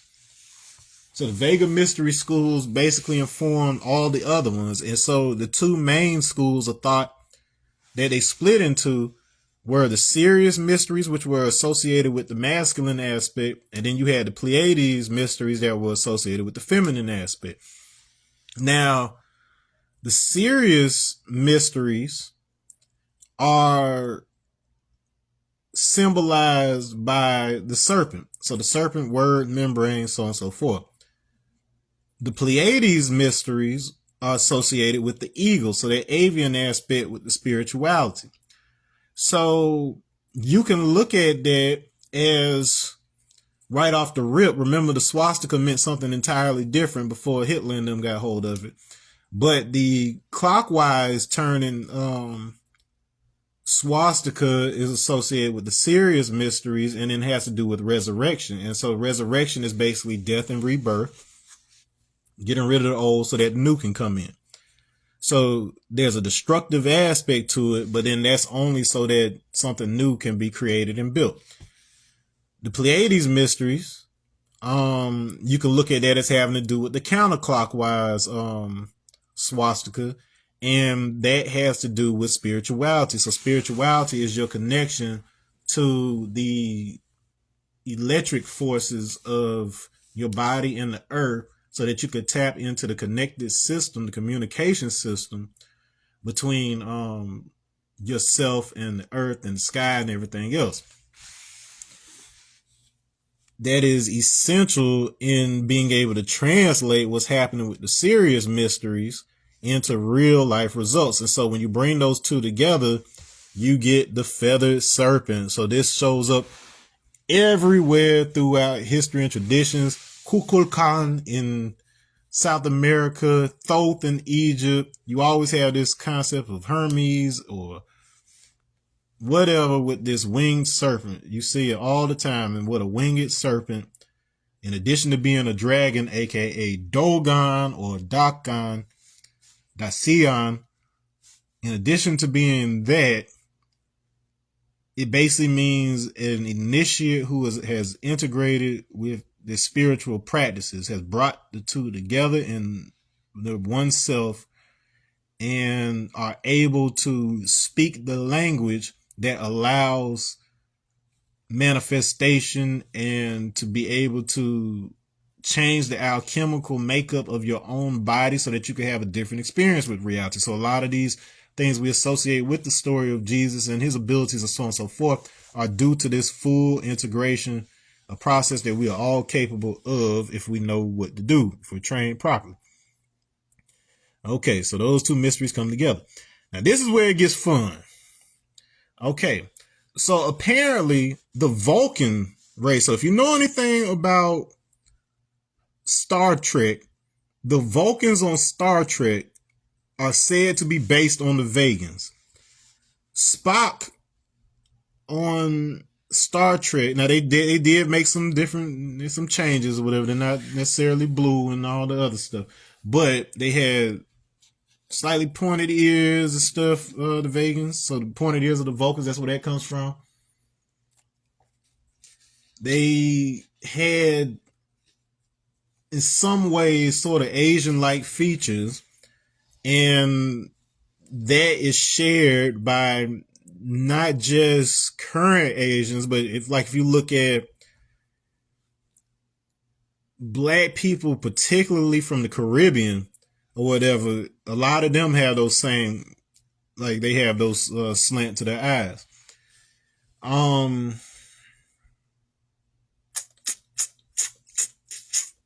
Lyrans, so essentially Lyrans and Vegans are, one and the same, with of course, certain obvious changes like being blue and certain other aspects to it. But some of those feline features are where those eyes come from. We'll just leave it at that. Okay. And so, what Spock looks like on there. Bear in mind that Spock is specifically half human, half Vulcan. His mother is the human. His father was the alien. Jesus, his mother was the human. His father was from heaven. It has been confirmed that Dr. Spock, his character, was in many ways intended to be an allegory for Jesus. This is why you have an arc, I believe it's one of the movies, where he dies and is resurrected. So all of these same kind of things are incorporated into Dr. Spock's character. Now, this is where it gets entirely weird, and it's great that we're doing this before Black History Month is up, because I found out, I don't know how, I've never heard about this, but there was a real Dr. Spock. So Spock on the show was only Mr. Spock. He wasn't necessarily a doctor. The Dr. Spock was a real man. The name Spock comes from Dutch descent, and we got an interesting relationship with the Dutch. They are in South Africa. They were involved at the beginning of the slave trade, and were tied to the Sephardic Jews. The Sephardic Jews came there for refuge back in the 1500s. That's a different sect from the Ashkenazi Jews, which are the main line of Jewish people here in the States. This almost exclusively Ashkenazi Jews over here. So these weren't those. These was the Sephardic. They were more common in like Spain and stuff like this, but they were hanging out with the Dutch, and they helped finance a lot of the early transatlantic slave operations and had investments and so on and so forth. They did the bank. They did the books. Okay. But anyways, so you have this fellow, Dr. Benjamin Spock. So can't quite remember the year, but it might have been 65. I want to say 64, 65, 64, around in there. So Coretta Scott King, it was 65 because that was the year my mom was born. That's right. I put that there so I can remember. So Coretta Scott King and Dr. Benjamin Spock were both invited to be the guest speakers at this event in Washington. So they had this famous thing where they were speaking out against, the war in Vietnam and all of this stuff right here. So this is where they get to meet. And Dr. Benjamin Spock, after all said and done, he goes to Coretta and he urges her to further urge her husband, Dr. King, to join the peace movement. And you'll see this peace movement theme coming up recurrently in this conversation of the ET quote unquote influence from the East, because this is where you get into those stories about Shambhala, and apparently Shambhala is tied to the child Skanda, aka Kartikeya, the child of Shiva and Parvati in the Hindu traditions. And apparently the Vegans are said to originate. I mean, the Hindu gods are actually Vegans, so they come from Vega. That's why they have their blue or black appearance in Hindu lore, is what they say. They say the Tamil language originates from out there. So you have certain races that speak Tamil. The dark skinned ones would be those descendants, and then the light skinned ones, the ones that look white, the Nordics. So not all Nordic whites are of the same. They're from a shared lineage way, way, way back, but then you have some that are still just like straight up Lyrians, but then you have Pleiadians, and so the Pleiadians were actually hybrids of folks from Sirius that blended with the West African Atlanteans.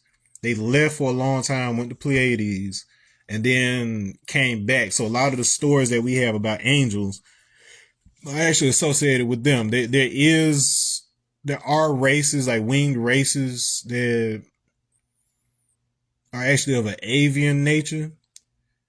They do reside in the heaven realm, and that's the correct angels. But then a lot of stories that we have here on Earth are actually related to these Pleiadians. And so the Pleiadians were the ones who came back and kind of kicked off what was happening with Atlantis, because we had Lemuria before that. So my mistake. They were mixing and blending with the original Lemurians that were located in like Africa, and then left, came back, and founded the first Atlantean colonies. And so the Nordics, they're up in Finland and so on and so forth. So this is why I end up with some like Nordic DNA in my DNA chart and stuff like this, because they are very tied to the West Africans. All right. So this already creates an interesting situation where you had a set of white people who were that because they got lighter over time, versus a set that's always been white, which were related to these Lyrians. And so the Lyrians were pretty much the ones that were kind of like dominating Earth, and who the other regimes and stuff were standing up against. So naturally they had problems with any of these lineages that had something to do with Vega, which included both us as well as the Greys. And so we had this weird type of situation where they were competing and we would get caught in the crossfire, and there's just all kind of stuff going on with that. But at the end of the day, we are the battleground they're fighting for. They need us to win, and they trying to decide who's going to be the ones that are able to incarnate into our form. So we're the thing that this whole universe has been working to make and integrate everybody and blah, blah, blah. So anyways, Dr. Benjamin Spock, he has this conversation with Coretta. About a year later, Dr. King finally decides to join that particular peace movement. We're not talking about the original civil rights movement, which largely, got most of its groundswell by 1963, and then Kennedy was killed around that time. Dr. King got his Nobel Prize around that time. We're talking about after that, when Vietnam is going on, and Dr. King's starting to get a little less popular with some of the public, because it's okay as long as he's just marching around and sitting in, trying to sit in diners. But the second he starts talking about world peace, and he starts talking about economic stability for his community, that's when things started to get dicey. But anyway, so he finally decides to listen to Dr. Benjamin Spock, and he joins him, and they have their first speech and demonstration on the subject matter, another famous speech. And soon after, these powers that be that are around Spock and Dr. King at this time, this is the part I did not know and had no idea of. Oh my God, it was just as surprised as I was to find out about Spock. So apparently they asked, the two of them asked Dr. King to run for president, and for Dr. Spock to be his vice president. So they're basically setting him up to where Dr. King would be this first black president, and then this Spock individual would be the vice president. Well, all sorts of stuff started jumping off. So the January of that next year, when all this was supposed to go down, I believe they were supposed to run in 68. In January of 68, they indict Dr. Spock for being involved in trying to help young men dodge the draft. So he was found guilty, but then they mostly let him off a little later or whatever. But they tried to take him out so he couldn't run for president or whatever. But he couldn't send them boys to go fight and die in a war they didn't necessarily believe in. And we come to find out, some of the motivations that were actually behind Vietnam later on down the line, and a lot of black bloodlines were cut off right then and there because they had to send their only sons, or people were snatched right off the street, young men, and entire lineages of the black community were sent to the front lines to die and be shields for their white counterparts. Okay, so anyways, so a couple months later, so in April, this interesting thing happens where on April 2nd, 1968, Stanley Kubrick and Arthur C. Clarke, they released this 2001: A Space Odyssey. Mind you, a couple years earlier, a year after Dr. Spock has this conversation with Coretta, Star Trek debuts, created by Gene Roddenberry. Gene Roddenberry is one of the people who participated in those channeling sessions I was talking about earlier that were behind the book Only Planet of Choice. So these sessions happened mostly in the 70s, but then were made into a book, like all the conversations, in 93. Okay.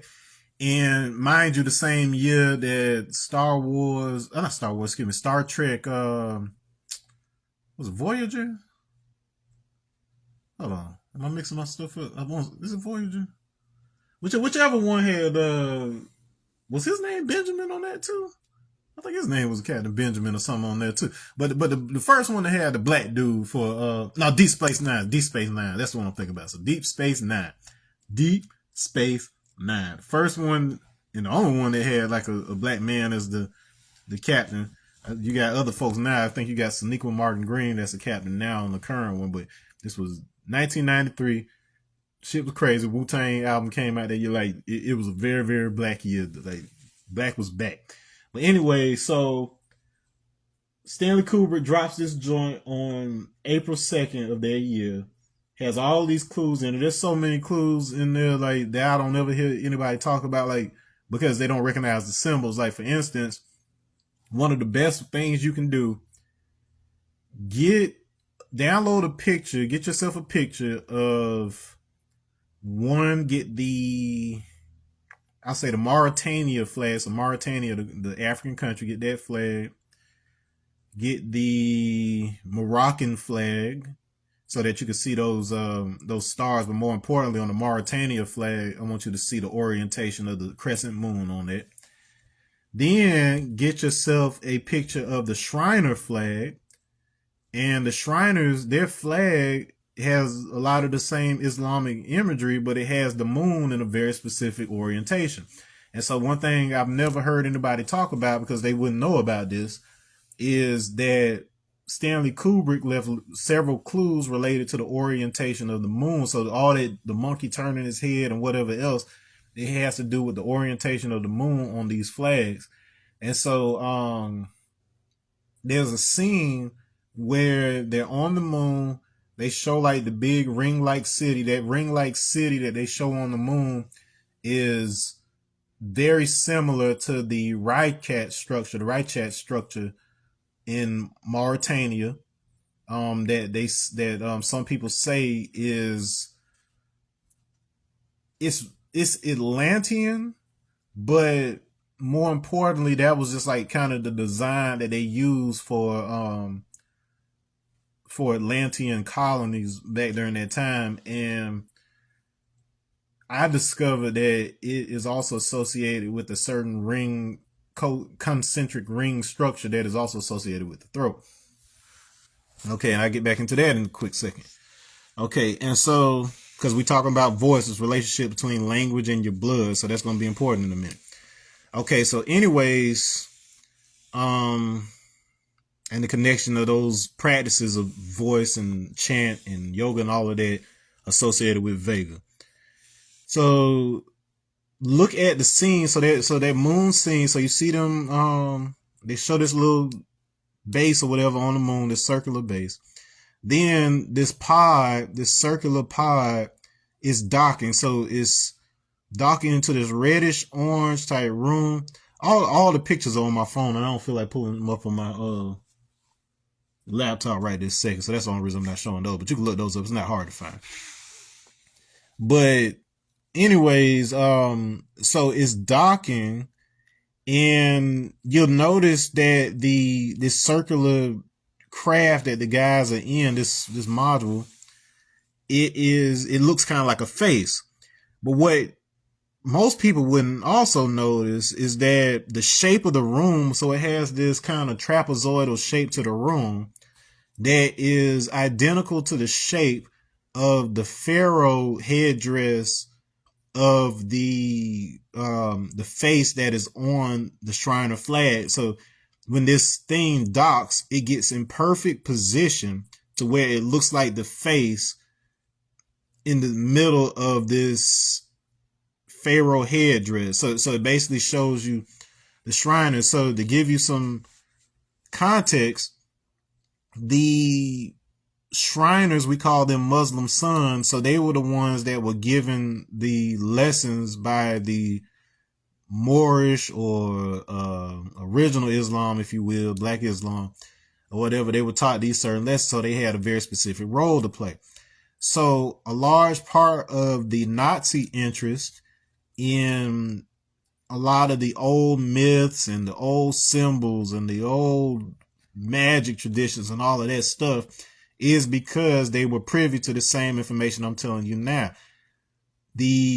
So Madame Blavatsky, who founded the Theosophical Society, between her and Rudolf Steiner, of course being a German name, but then also one thing that came to my attention is that anywhere you see Stein, so Stein, Steiner, Einstein, wherever you see that Stein, that means stone. It has to do with stone masonry. So this is how you know it's an association with Freemasons. That doesn't mean that everybody that has that last name is a Freemason, but then you know that certain traditions, particularly in Europe, their last name came from what they did. So if your name was Smith, like mine was when I was born, then you likely your family or your slave master's family had to do with either blacksmithing or some other type of craft of that nature, which is why the name Vulcan becomes important, because Vulcan is the Roman name for the Greek god Hephaestus, and he was the god of the forge. So he was the one that made the tools and the chariots. He made the wheels, which is interesting that Spock actually means spoke maker. So the idea that you had a guy approach Dr. King whose last name means spoke maker. His name is shared by a character that came out the following year who was half human, half Vulcan. That Vol in Vulcan is the same as the one in Vulture, the desert eagle, if you will, eagle of the desert. And this Vulcan is based on this race called Vega, the Vegans, that we've talked about in depth already. So, in other words, it seems like there's a Vegan presence that wants to help Dr. King become a world leader and they try to take this man out, put him in jail, whatever else. Stanley Kubrick puts out this thing in April 2nd, basically as a slap. If you ask me, it's a slap in the face to the Nazis. Because the way that he created that movie under their instruction because they had control of NASA. And they wanted him to present a very specific picture of how space would look on camera. And mind you, the moon landing didn't happen officially until July 20th, 1969. I remember that date very well because July 20th is the date of celebration for the prophet Elijah. And the prophet Elijah and his celebration date are based on a Proto-Indo-European god of storms and eagles. So then they end up naming the moon landing module Eagle for that July 20th, 1969 landing. Okay, so Eagle again. Okay. Not saying that's all connected for a fact. I'm just saying that it all points toward the same shit. Anyways, so dropping all the tea by IBM, the Nazi space program, the way that apes were taught how to become civilized, all of this stuff right here. Then the next day, Dr. King gives on April 3rd, Dr. King gives his famous "I've been to the mountaintop" speech. And he sound like he don't give a damn. Like he said he gonna spill all the tea, all the places that he names in his speech. He even brings up the word meandering. Anytime you hear about the meander, so the meander is the river near which Thales or Miletus was born, and it is snake-shaped, which is this guy right here. Dr. King brings up the meander in reference to the road between Jerusalem and Jericho, and those names have a very different meaning when you convert them to their Cyrillic spelling. So Cyrillic is Slavic, and Cyrillic is very closely related to this original version of that we end up with the English alphabet. So it's a bastardized alphabet that is derived from roots of Cyrillic, which actually tie back to Ethiopia, because back in the time of the ancient Greeks, Ethiopia, which was spelled A-E, not just E like the country today, Ethiopia was basically everything below the equator. And then the main kingdom of Ethiopia was tied to Kush at a certain point, and that included, so West Ethiopia would be all of the African continent territory, and then East Ethiopia was actually mostly southern India or whatever. So this was one culture at that time. And so this is how you end up with these Ethiopic looking symbols that wind up in the hands of the gypsies, the Romani.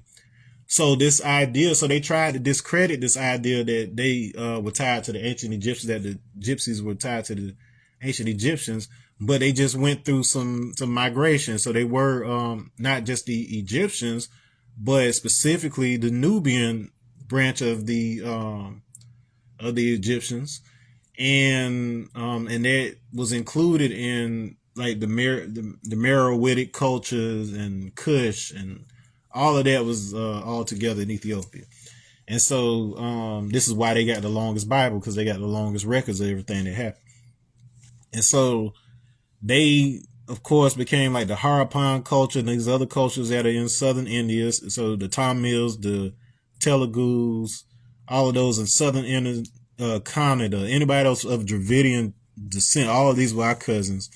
Even in the Nation of Islam, they will tell you that the tribe of Shabazz, which basically means royal hawk or royal eagle, so once again tied to this same lineage, they said that when we came here, we had we had straight hair, we had dark skin, more straight type hair, like what you see over there. And there was a division among them because you had Shabazz himself, who wanted his people to be more conditioned for this planet. So we are from Earth originally, so Earth has been around for trillions of years, but it was divided, according to them, into what became the current Earth and the Moon satellite. This is the Nation of Islam story. I'm just repeating how it's told. And they moved over to this part, the part of Earth we're on now, so because it was the one that had the water. The moon was dry. This part had the water. And so Shabazz, he wanted his people to be prepared, so he moved them into the jungles of Africa, so to toughen them up. There was genetic stuff that happened, and gradually over time we developed a lot of the features that we have now, such as the coiled hair, the wider nostrils, blah blah blah. The straight hairs basically became the early India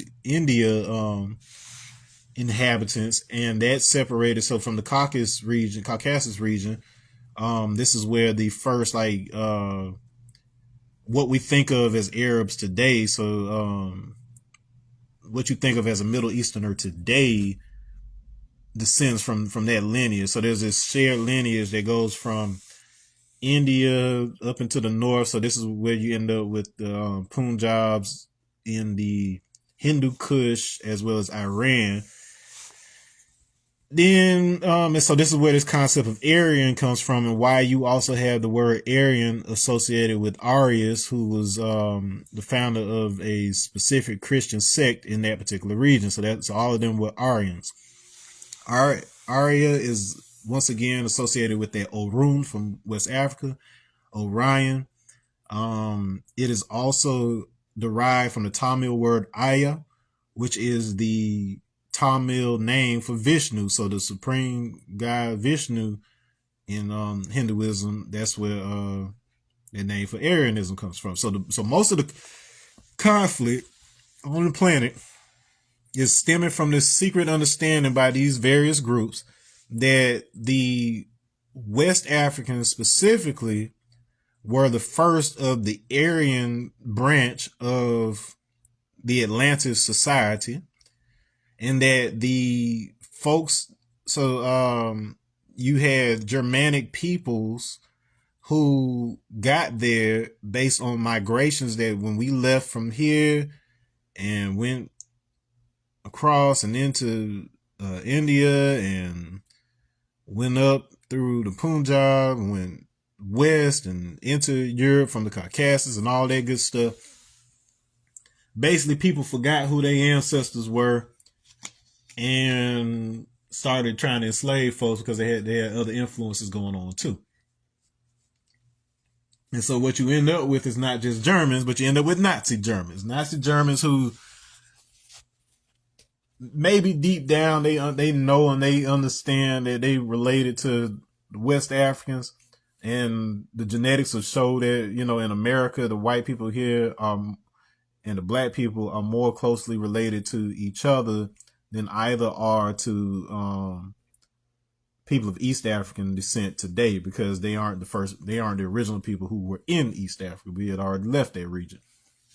We had already left the Nile and all of that.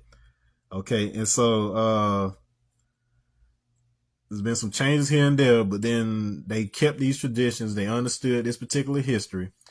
And the main thing that they were trying to make, the big goal of all of this stuff, was that they were trying to make their Superman. So you know how Nazis talk about making this Superman. Well, that Superman was actually supposed to be an integrated form of all the energies of the people. Now, this was supposed to happen naturally, and it is ultimately what happened with the African American, because we ended up mixed and blended with all of these tribes and so on and so forth, such that we had the magnetic resonance of all of these folks. But we lost our memory. So they affected our magnetic fields through the way that we eat, the way we were treated, the trauma and everything else, weakening the kidney, weakening the DNA in that way, so that we would forget. So we wouldn't have that access to that natural embedded melanin memory that is awakened through the certain practices and rituals that originate in West Africa. Why? Because that language system, the first language system, was that which could communicate directly with the planet and the animals itself, is that which connects us directly to the source, to the all consciousness, whatever you want to call God in that regard. That's what we refer to, that collective intelligence that we all are. And that same system was the basis of the translation principles, as well as our understanding of magnetism, granite, obsidian, these different things that we would make certain monuments and stuff from. It was all based on this understanding of how we could store information and restore it using our melanin and the markings on our skin. And our body is essentially a full body mark. And then we have dark lines on our hands that are associated with this as well. Okay. Let's see, I'm going to have to wrap this up soon. So I'm going to have to whip through this stuff. But the case in point is that you have this Vega tradition that has leaked down through all of these spaces and been broken up into different pieces with people that don't even remember that they're connected, and they're kind of counting on us in order to help do that. Now, you had traditions like Theosophy and others who attempted to do this artificially. So they tried, so this was attempted with humans first to make what we'll call the lingam, and make this perfect human that had all this information stored in them, blah, blah, blah. You had invaders come in and broke that shit up because everybody felt that whoever was in control of this project would control the world. And then you had Madame Blavatsky and certain other people, they tried this and they failed. And then the first person to successfully complete this project was Sadhguru over in India, a Telugu man. So he's from southern India. He was the first one to tell them folks at Yale University, staring straight up in their face, tell them God was black, not as a matter of opinion, but because they were there for the whole process and knew how everybody got what they got, and they preserved that information. His foundation is called the Isha Foundation. Isha, we usually see it spelled ISA because that S with the accent mark over it is actually a sh sound over there. So we say Isa. So it is understood by even the Pope that they call him Hiram Abif Isa. So the master builder, Hiram Abif Isa, or whatever. This is a black man that you don't even get to see or learn about until you're a 33rd degree Mason, and then they wouldn't let black people become 33rd degree Freemasons because they knew that it would be going down if we knew the truth about who we are. Isa, you might notice, is also the name that is commonly used for Jesus in the East. And you had the stories from the Moorish Science Temple and Drew Ali all the way to India and Tibet. Everybody has a record of having met this individual named Isa, who they associate with the real life Jesus. Apparently the Catholic Church also agrees and keeps this hush, hush, hush. But as I found out just this morning, all this time I've known all this other stuff, I just found out for the first time this morning when I was learning about something else that Isa is a name for the incarnated version of Shiva. So all of these stories are all about the same.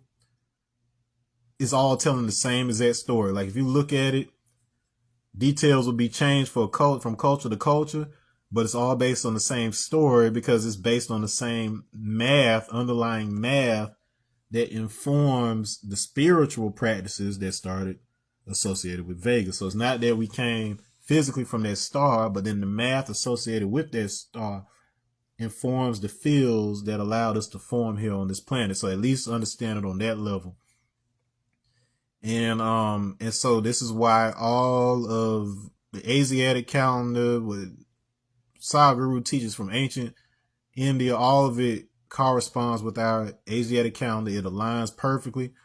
The practices are embedded. If you look at Revelations chapter 16, I've talked about this, how those 7 angels talking about pouring out the 7 bowls, they're actually talking about how to cleanse each of the chakras.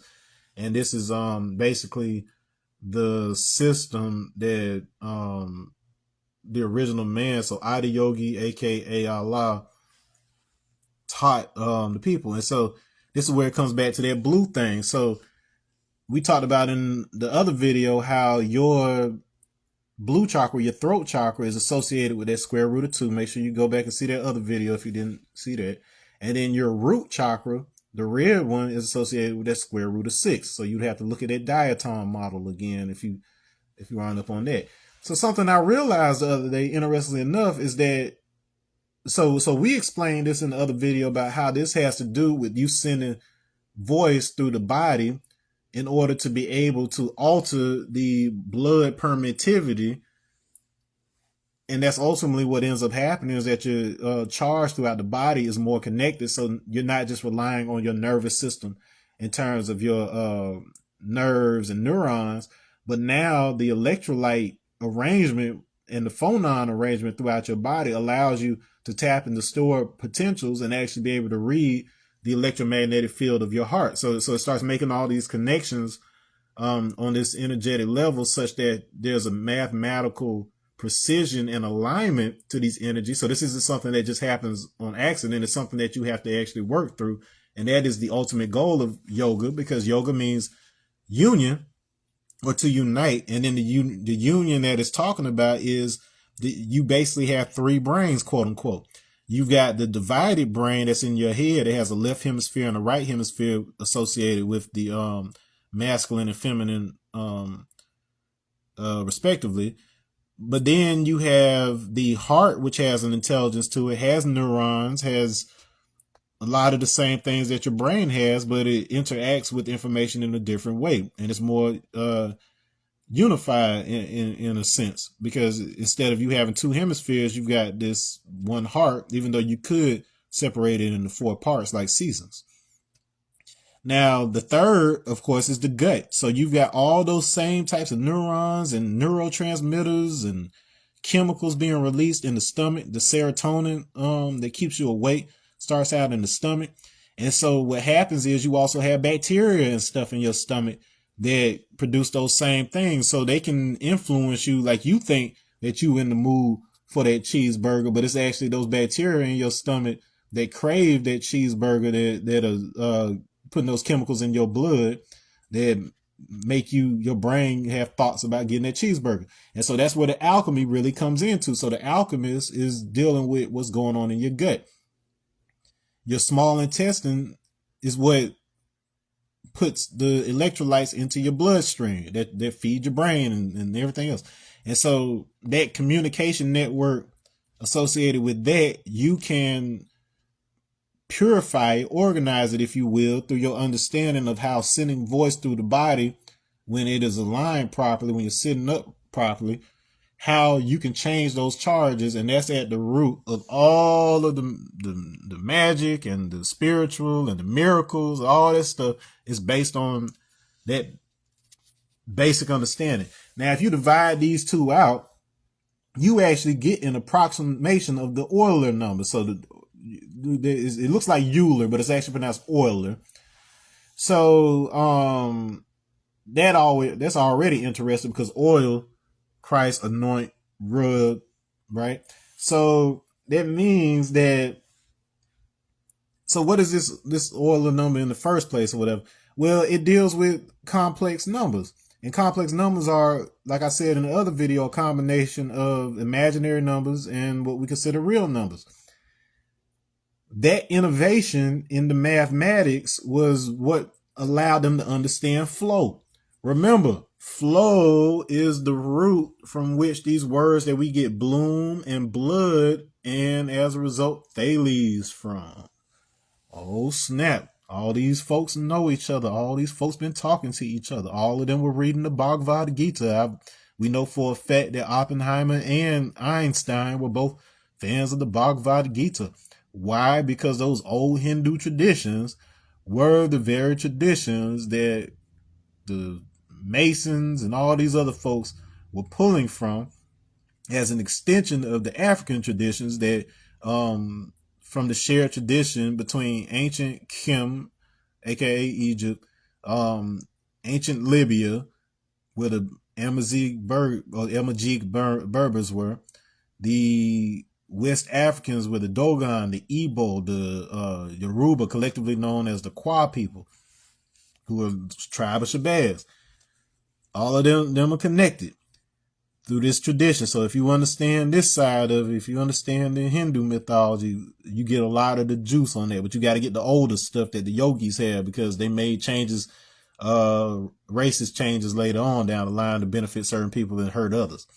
But this concept of complex numbers is the way that we have to understand and organize our mental charges so that we are able to perceive the invisible world, the spiritual world, in addition to just the physical world.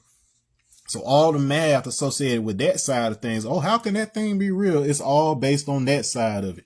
And you can look at this, like I showed you on the other joint, as rotation of a circle. So -1 on the x-axis would be the left side of the circle, and +1 would be the right side of the circle.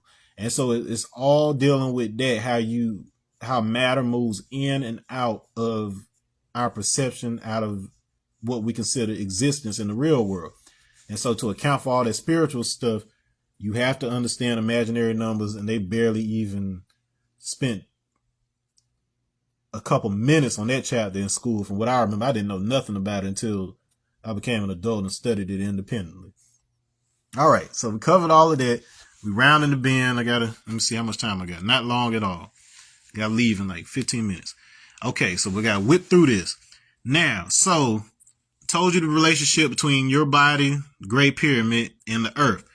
Something interesting. We talked about how the phi ratio, how it has to do with this. So a circle and phi, we got phi ratio interacting with the cycle.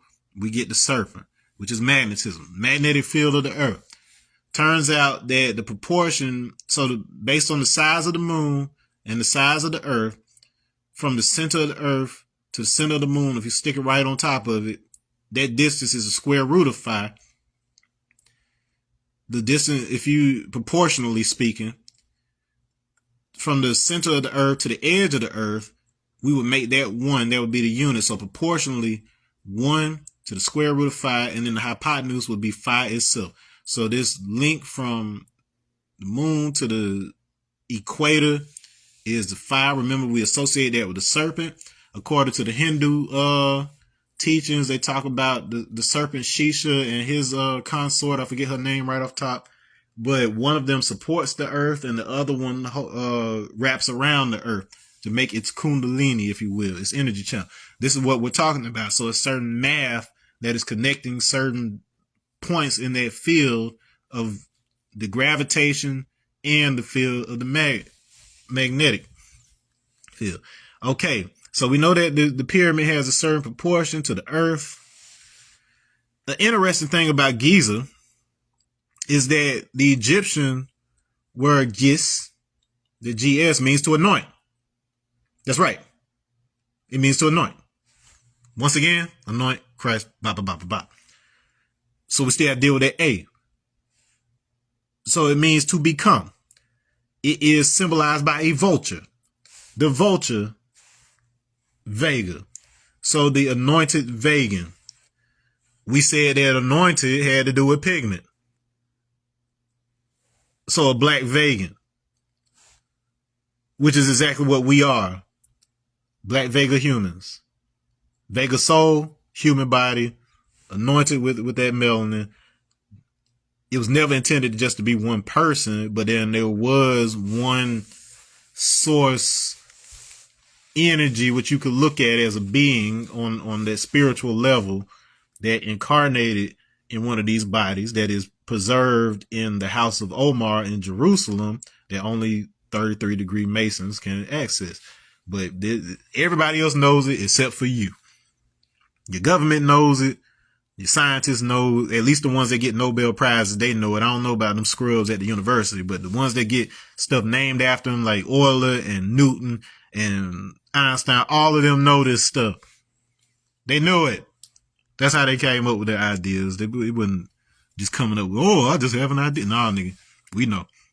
Now, some other interesting things about this word. So the word giz can mean to hide, secret, place or location, or girl. Interesting. That's one of these things that you'll find comes up often too, that there appears to have been a female counterpart to Christ. And then in Christian theology, that would most likely be relegated to Mary Magdalene, and in some tellings, potentially a daughter of the two of them, who is associated with Saint Sarah, who's described as a black,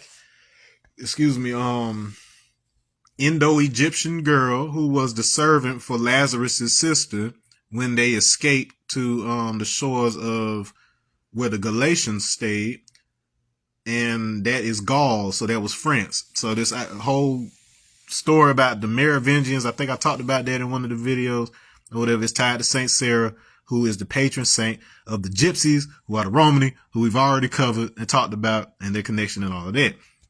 Now, Giza actually comes from side. So we got this idea of to hide. So if we add the A back in, to become, so to become hidden, to become secret, to become a location, to become a girl. So this idea of whoever this was or whatever it was being passed down to their seed. Now, in the Emerald Tablets, there's this interesting part where it talks about, so Thoth, in that tradition, we talked about how Thoth is associated with this serpent, and it really comes down to the Nisabidi language, but I won't get into that right there. I'm trying to rapid fire through this. Okay, so Thoth claims that he hid his craft beneath, I believe it's either the pyramid itself or near the Sphinx, like somewhere up under there, this big craft. So we got this idea of hidden location, craft. Now, mind you, spiritually speaking, when we're talking about a craft, we're talking about the Merkaba. Merkaba, Egyptian Merkabet, is a container for the, how to put this, for the marked ones. So the ones that have the mark. This is talking about the Merkaba, which is a light vehicle. When we're talking about a light vehicle, essentially what we're talking about is these codes. So the Merkaba is basically like you think of a Star David, where one of the triangles is rotating at, so if I have these fractions here, the larger on top is rotating one direction. That's the masculine, clockwise. And then the bottom one is rotating at a certain rate. So the top is spinning faster than the other. So this is basically a mental visualization that causes the field of the body to react in a similar way once you've trained it properly that way. So that vehicle, how it's a light vehicle, it doesn't necessarily mean that it'll pick you up physically, which also doesn't mean that it won't. But what it does mean is that it impacts your field in a way to where your perception will be able to more effectively and more accurately travel to other locations. And like I told you before, if you understand how electromagnetism works on that level, your experience of it consciously, even while sitting in meditation and basically shutting down the body while you're doing it, it's every bit as real, and the experience that you bring back is real in your experience. Okay, so we got all that going on. Now, something interesting. So the diameter of the moon is 2,160 miles. That's also the number of degrees in a cube, interesting enough. And I told you about what's going on with the cube. And the diameter of the Earth is 7,926. Interestingly enough, 2160 spelled UFO, 7926 spelled Giz, which we talked about over here, and this ship that's under that. So that's interesting. And so in order to get this proportion, that's the square root of 5, we have to take half of the diameter of the Earth, which is the radius, and we have to take half of the diameter of the moon, which is its radius. By those two, that gives us 1080 and 3963. Interestingly enough, the letters in these two words give us words that mean yoke or husbandry, which is agriculture, but it's basically talking about the farmer putting the yoke on the ox. Yoke is the meaning of the word yoga, so they unite, to join. And so what this is telling you is, by adding husbandry into the mix, is it's telling you the means by which the spirit was able to join with the body. The reason that our soul is able to incarnate into the physical body has to do with the relationship, the five relationship, that serpent and magnetic relationship between the moon and the earth. This altered the relationship with the menstrual cycle. So we're talking about the blood. Once you affect the menstrual cycle in these hominids, you had the ability to organize their DNA and their system in a way that was stable and allowed them to evolve or whatever. So all these processes are happening on the math level before it ever even manifests on the physical level. So that's where the spiritual side communicates with us. Now it gets even weirder, because once I actually calculate this out, okay, so I got this and this times this square root of 5, whatever. So once I would get all these related to each other, I get this number, 11,826.8833. Repeat. Excuse me. 8833-38395. And then I tacked the extra 3 on there because there's another digit, but then that's removed from my calculator because I didn't have enough digits on the first time, so I just wanted to make sure I captured it like that. Reason that's amazing, and this is what I'll close with because I gotta go soon, is that it gives you this sentence right here. So words coming from different, because ours, I think there's Nordic, this he or kick or whatever, Egyptian. This, I don't know how to pronounce this kick because it's in Terafit, I want to say is the language. And then you got this Shiek word. I forget which language that's from. But these are the words that these numbers correspond to. And they mean Ars is, okay, I did put it over here. So it's earth. It comes from another word, arch, that is in Turkish and Arabic. So the evolution of that from arch to ars, it means earth. We've got these H's. So you've got, without the diacritics, heat from the sun, breath of a supernatural being, so fire breath, so dragon breath is where we get this concept. It has to do with heat from the sun. Or it means neck or throat, so that kick with those two diacritics, the throat. So there's a correlation between the heat from the sun and the throat. We call that fire breath, where you restrict the throat and you send air through it because it creates static electricity that can impact the dielectric of the blood. CC comes from consume, burn, or usurp. So we got fire from the sun, burn. So earth, heat from the sun, burn. Then we got shek, which means want or desire, which is your attachments, which is associated with our karma. So in other words, this relationship between earth, heat from the sun, which somehow has something to do with our throat, which is speech, burns, karma. That is the process of the yoga chant that I was talking about, that Sadhguru teaches in that 15,000-year-old initiation, Shambhavi, which took me 6 months to complete.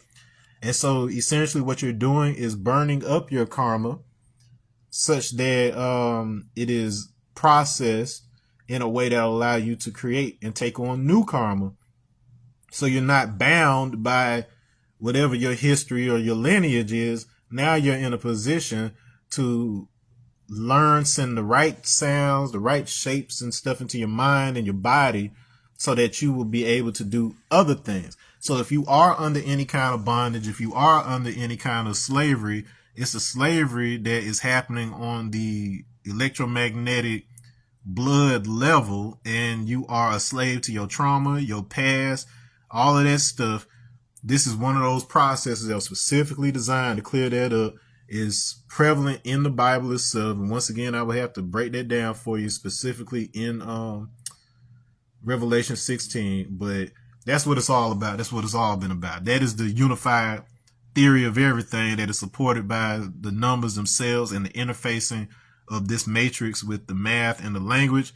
And I'm out of time, y'all. We'll pick this up. I don't know where I'll pick it up from. I'll review this and figure out what the next step is because, I know exactly what it'll be. Whatever, but we'll get into that. Just remember the whole meandering serpent thing, and then that's going to be important in the next one. But all right, y'all. Let me flip the camera so I can say peace.